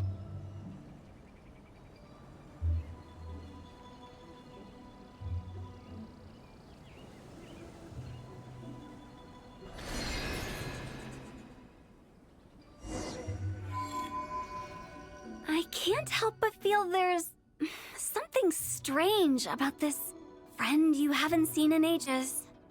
Strange? Whatever do you mean? Her strangeness defies description. This Miss Zabai is a full-blown enigma, don't you think? I'm afraid I have no idea what you're talking about. Aren't you worried about sending her all the way to Yilong Wharf on her own to buy tea? What if she gets lost? Where there are people, there are paths. Now I'm the one with no clue what you're saying. She can ask for directions. And then what? She will meet strangers in unfamiliar lands, build friendships, part ways. Hers will be a long journey indeed. The further the journey, the more footprints one leaves behind. The deeper those footprints, the harder it is for time to erase them. Ah, so you want her to make new friends. I see. But from what you say, it sounds as though she's not from Liyue. I believe she was not, but perhaps she will be. You're sounding stranger by the second. Huh. Oh, over there. Oh, look who's here. Hu Tao! Zhongli! What are you doing here? Traveler, Paimon, fancy meeting in a place like this. Oh my, and Miss Zabai too. Sounds like fate to me. We were taking Zabai to buy some tea from Yilong Wharf. Zhongli sent her there, though she didn't even know the way, and... Oh, drat! We forgot the tea! Oh, Paimon knew we were forgetting something. What's done is done. There's no need to dwell on it. Fresh tea grows with each passing year. Let fate deliver it as it wills. Exactly. You can get tea wherever you go. You're hardly running low now, are you? Paimon feels a lot better now that you've said that. Still, I'm a little confused. If you were buying tea, how did you end up all the way out here? We're taking Spy on a sightseeing tour. We started at Liyue Harbor, stopped in at Yilong Wharf, went sightseeing around Xiaoying Village, made our way to Qingce Village, and now we're here! Wow, that is quite the itinerary. Yeah, actually, Paimon thinks it's about time we headed back. I'm here to pay my respects to my ancestors. My dear consultant kindly agreed to join me. It is Lantern Rite, after all. Adepti and ancestors should be venerated alike. Ancestors? Wait, could you be? Are you heir to the Wuwang Kid? Or perhaps the lone butterfly of the Crimson Flame? Whoa! Have you got all your memories back? Huh? Miss Zabai, you know about the Wangsheng funeral parlor and the 8 adepts? I happened to hear a storyteller expound on the sanctification of Taodo. Lots of people know that story, sure, but very few can discern my family lineage from just a glance. Well, Zhongli, your friend here really is quite something. Unfortunately, there's no time to dally right now. We have a hill to climb. Perhaps once today is done, we can find time to chat over tea, recite poetry, and admire the moon? That would be wonderful, Director Hu. Oh, and before we go, you've been traipsing around all day. I suggest you stop off at the Wangshu Inn on your way back for a good night's rest. Wouldn't do to exhaust yourselves, Don't mention it. All right, we'll take our leave now. See you later. Hotel's so thoughtful. Why don't we follow her advice and stay at the Wangshu Inn tonight? Zabai, you can see the whole of Dihua Marsh from up there. The view's amazing. Plus, you can sample Smiley Yin-Xiao's cooking. Wangshu, an intriguing name. It couldn't hurt to check it out. Awesome! Let's go!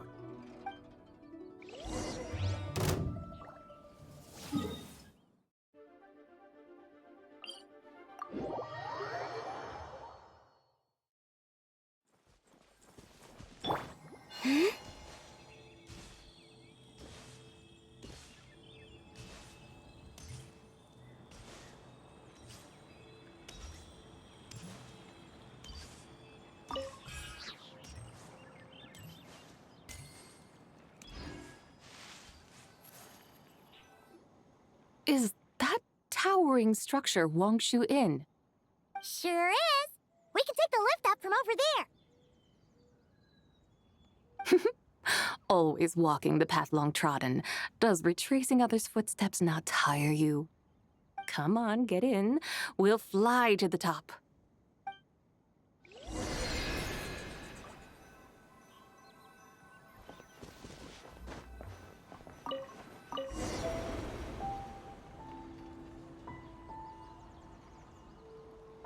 Are we really going to fly up to Wangshu Inn? Isn't that a bit showy? All the guests are going to see us.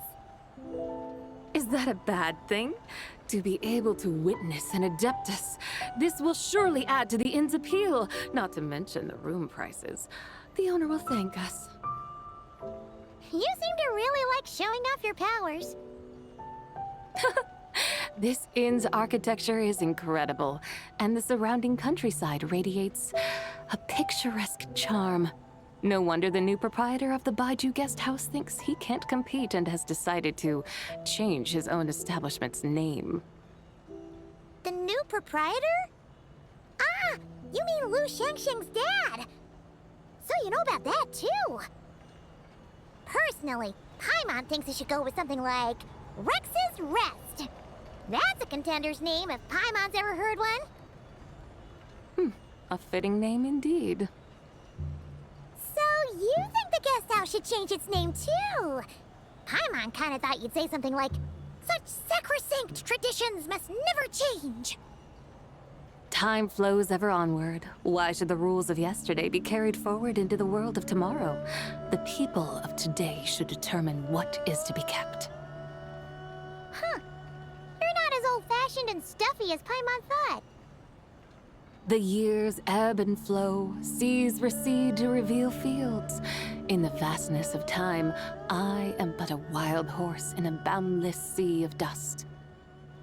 Even Rex Lapis, having waded through the waters of the river of time, is not quite the same as before. Xiangli? What was he like before? That is another story for another time.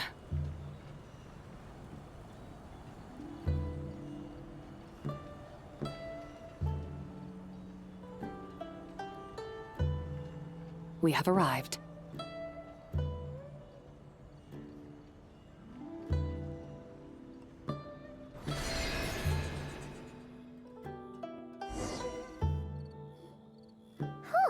This is the first time Paimon's ever flown up to Wangshu Inn on a chariot. Everything's so different when you're up high. Wangshu. Like moon lanterns and Shao lanterns. Might it all be a coincidence? What's a coincidence? Do you not know what Wangshu means? Wangshu can refer to the moon, but its original meaning is actually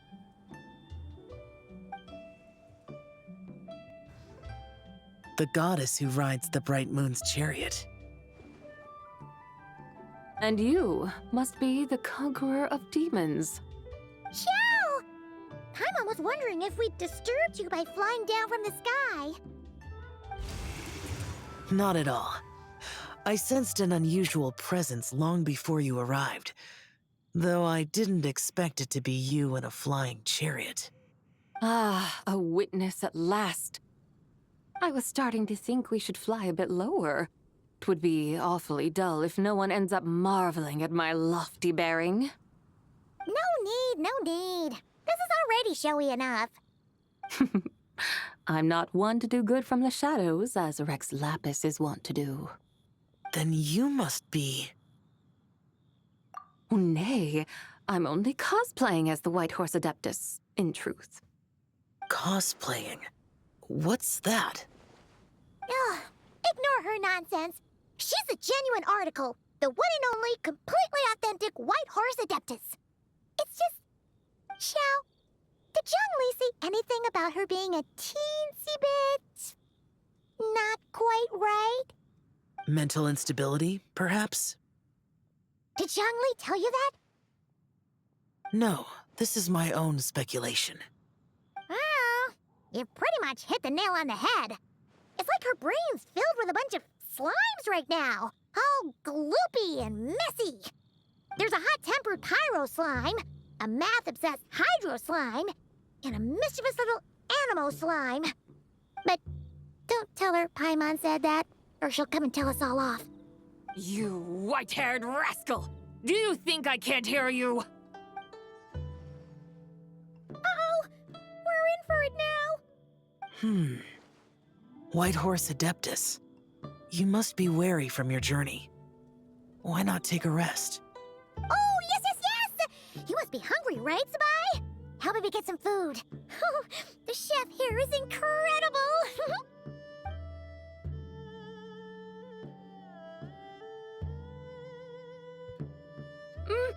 It's so hot! So spicy! Are you okay? Do you want Paimon to get you some water? Don't worry about me. I just need to pace myself.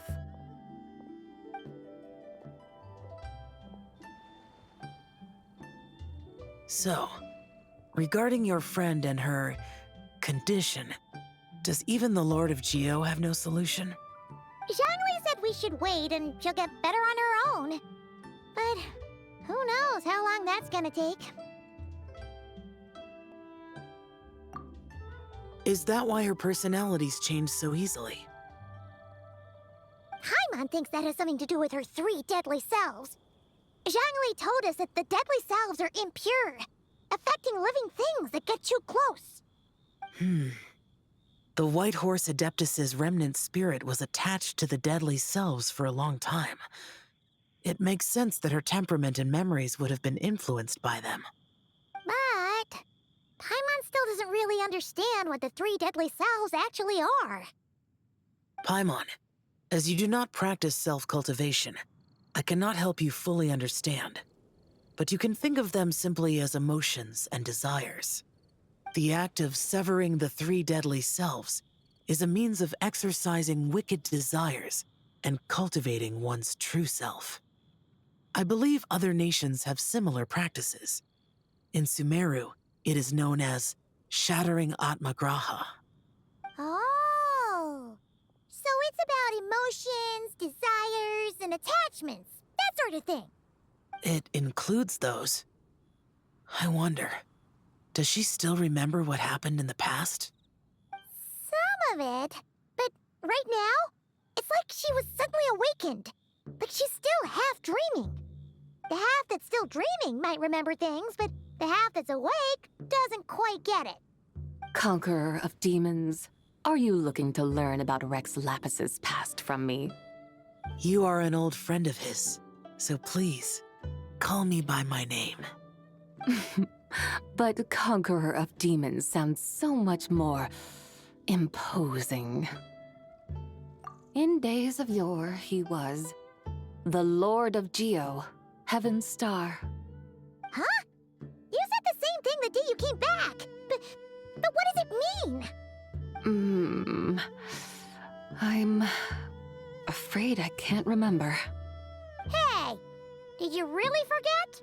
Or are you just pretending so you don't have to tell? Why not ask Rex Lapis himself? Whether I've forgotten might be up for debate, but I am certain he remembers. He must have his reasons for not raising the past, and you likely have similar concerns. I shouldn't have asked. An answer that suits your style, General Elatis. Now that we're on the subject, though, I suddenly remembered something. Which is? In the distant past, there was a feast, which I attended. I faintly recall the Lord of Geo also being present that day. Oh, and then? What happened? Among the dishes served, there was one that could be found in every household throughout Langan at the start of spring, a dish called Flavor of Spring. I suddenly remembered the recipe for this dish. Is that it? Yes! Since it's Lantern Rite here in Liyue, why don't I make some for you to try? That sounds good. Wow! It might not have been the story Paimon was hoping for, but this looks delicious! The spring breeze stirs. Now is the perfect time to savor this dish. My dutiful guides have gone to great trouble to show me around Liyue, and even the Conqueror of Demons has graced us with his presence. I feel deeply honored. This Flavor of Spring is my way of expressing my gratitude. There's no need for such grand words. What's this? Hey! It's that broken jade token from the antiques exhibition! Indeed. This was once an Adepto treasure of mine. I'm amazed it ended up in your hands. Alas, it serves little purpose now in its fractured state. Please, keep it as a memento. Oh, that's a shame. Can't we fix it? This is the way of the world. Once jade is broken, it can never be made whole. Then, what about forging a new one? That is a good point. That it has ended up in your hands must be a message from fate. I could try to craft it into a little trinket for you. One that might prove useful on your journey. Ooh, what sort of trinket? It's just a passing thought, one that will require the right opportunity. I'll think about it more when the time comes. Now that we've had our fill, we should get some rest. Tomorrow we return to Liyue Harbor, where I'll have need of your guidance once more.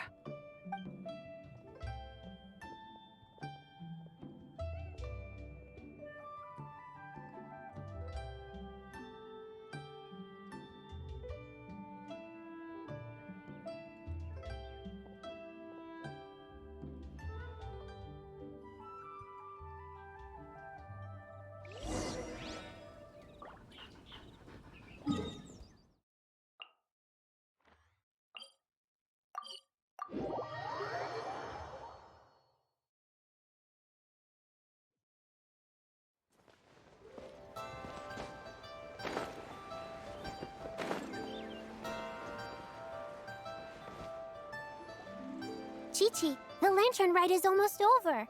Do you remember how to make a Xiao lantern? Morning, split bamboo, traveler. And get silk, make Paimon. You've got it all mixed up again. They're here again.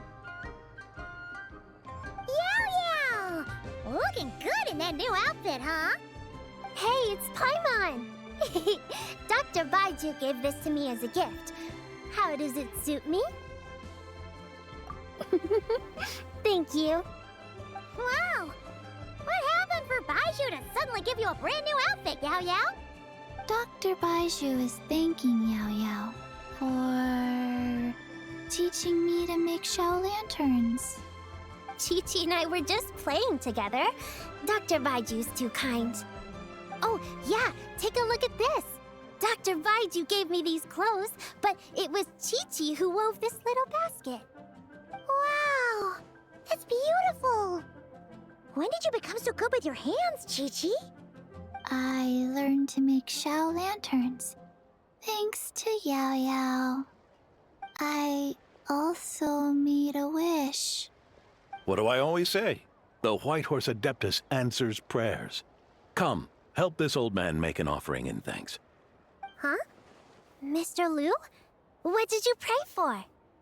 For my idiot son to finally come to his senses and not change Baiju Guest House's name, which he has. Huh? He's keeping the old name? Listen to this. My granddaughter planted a tea seedling in our village just a few days ago. She made a prayer to the White Horse Adeptus to help it grow. Overnight, her seedling flourished into a mature tea tree. Oh, that sure does sound like a miracle. Could the White Horse Adeptus really have helped it grow? Of course she did. Oh, White Horse Adeptus, how blessed is our family over whom you keep watch. Truly, this is an extraordinary miracle. You must record it in your family history without delay. Of course. Huh? Is that you, Miss Zibai? Indeed. I have a long-term booking at your guest house. Yes, I recall. Mr. Zhongli said to charge your expenses to the Wangsheng funeral parlor, if I remember correctly. That's Zhongli. Always making trouble for poor Hu Tao. I noticed when you were here last that you bear a striking resemblance to the pictures of the White Horse Adeptus in my family history. You both have golden eyes. Perhaps fate has had a hand in our meeting. And a glad meeting it is, Miss Zibai. Now, why don't I gift you some tea from my garden to celebrate this encounter? We grow Sunghua tea there, and it has quite the reputation throughout Yilong Wharf. I hope you will accept it. Oh! Sunghua, buy 10 boxes, get half off teas. Back on the menu. Buy 10 boxes, get half off? Don't be silly. This is a gift. It's free. Woohoo! Nice! Thank you so much, Boss Liu. There's no need to thank me. You're a visitor from out of town, which makes you an honored guest. Make yourself at home. Lantern Rite may have ended, but the streets are still bustling with activity. Make sure to take everything in, meet some new friends, and enjoy your time here. And that goes for you kids as well. Happy Lantern Rite. Got it, Mr. Liu. Happy Lantern Rite. Yeah! Happy Lantern Rite, everyone! Happy Lantern Rite indeed.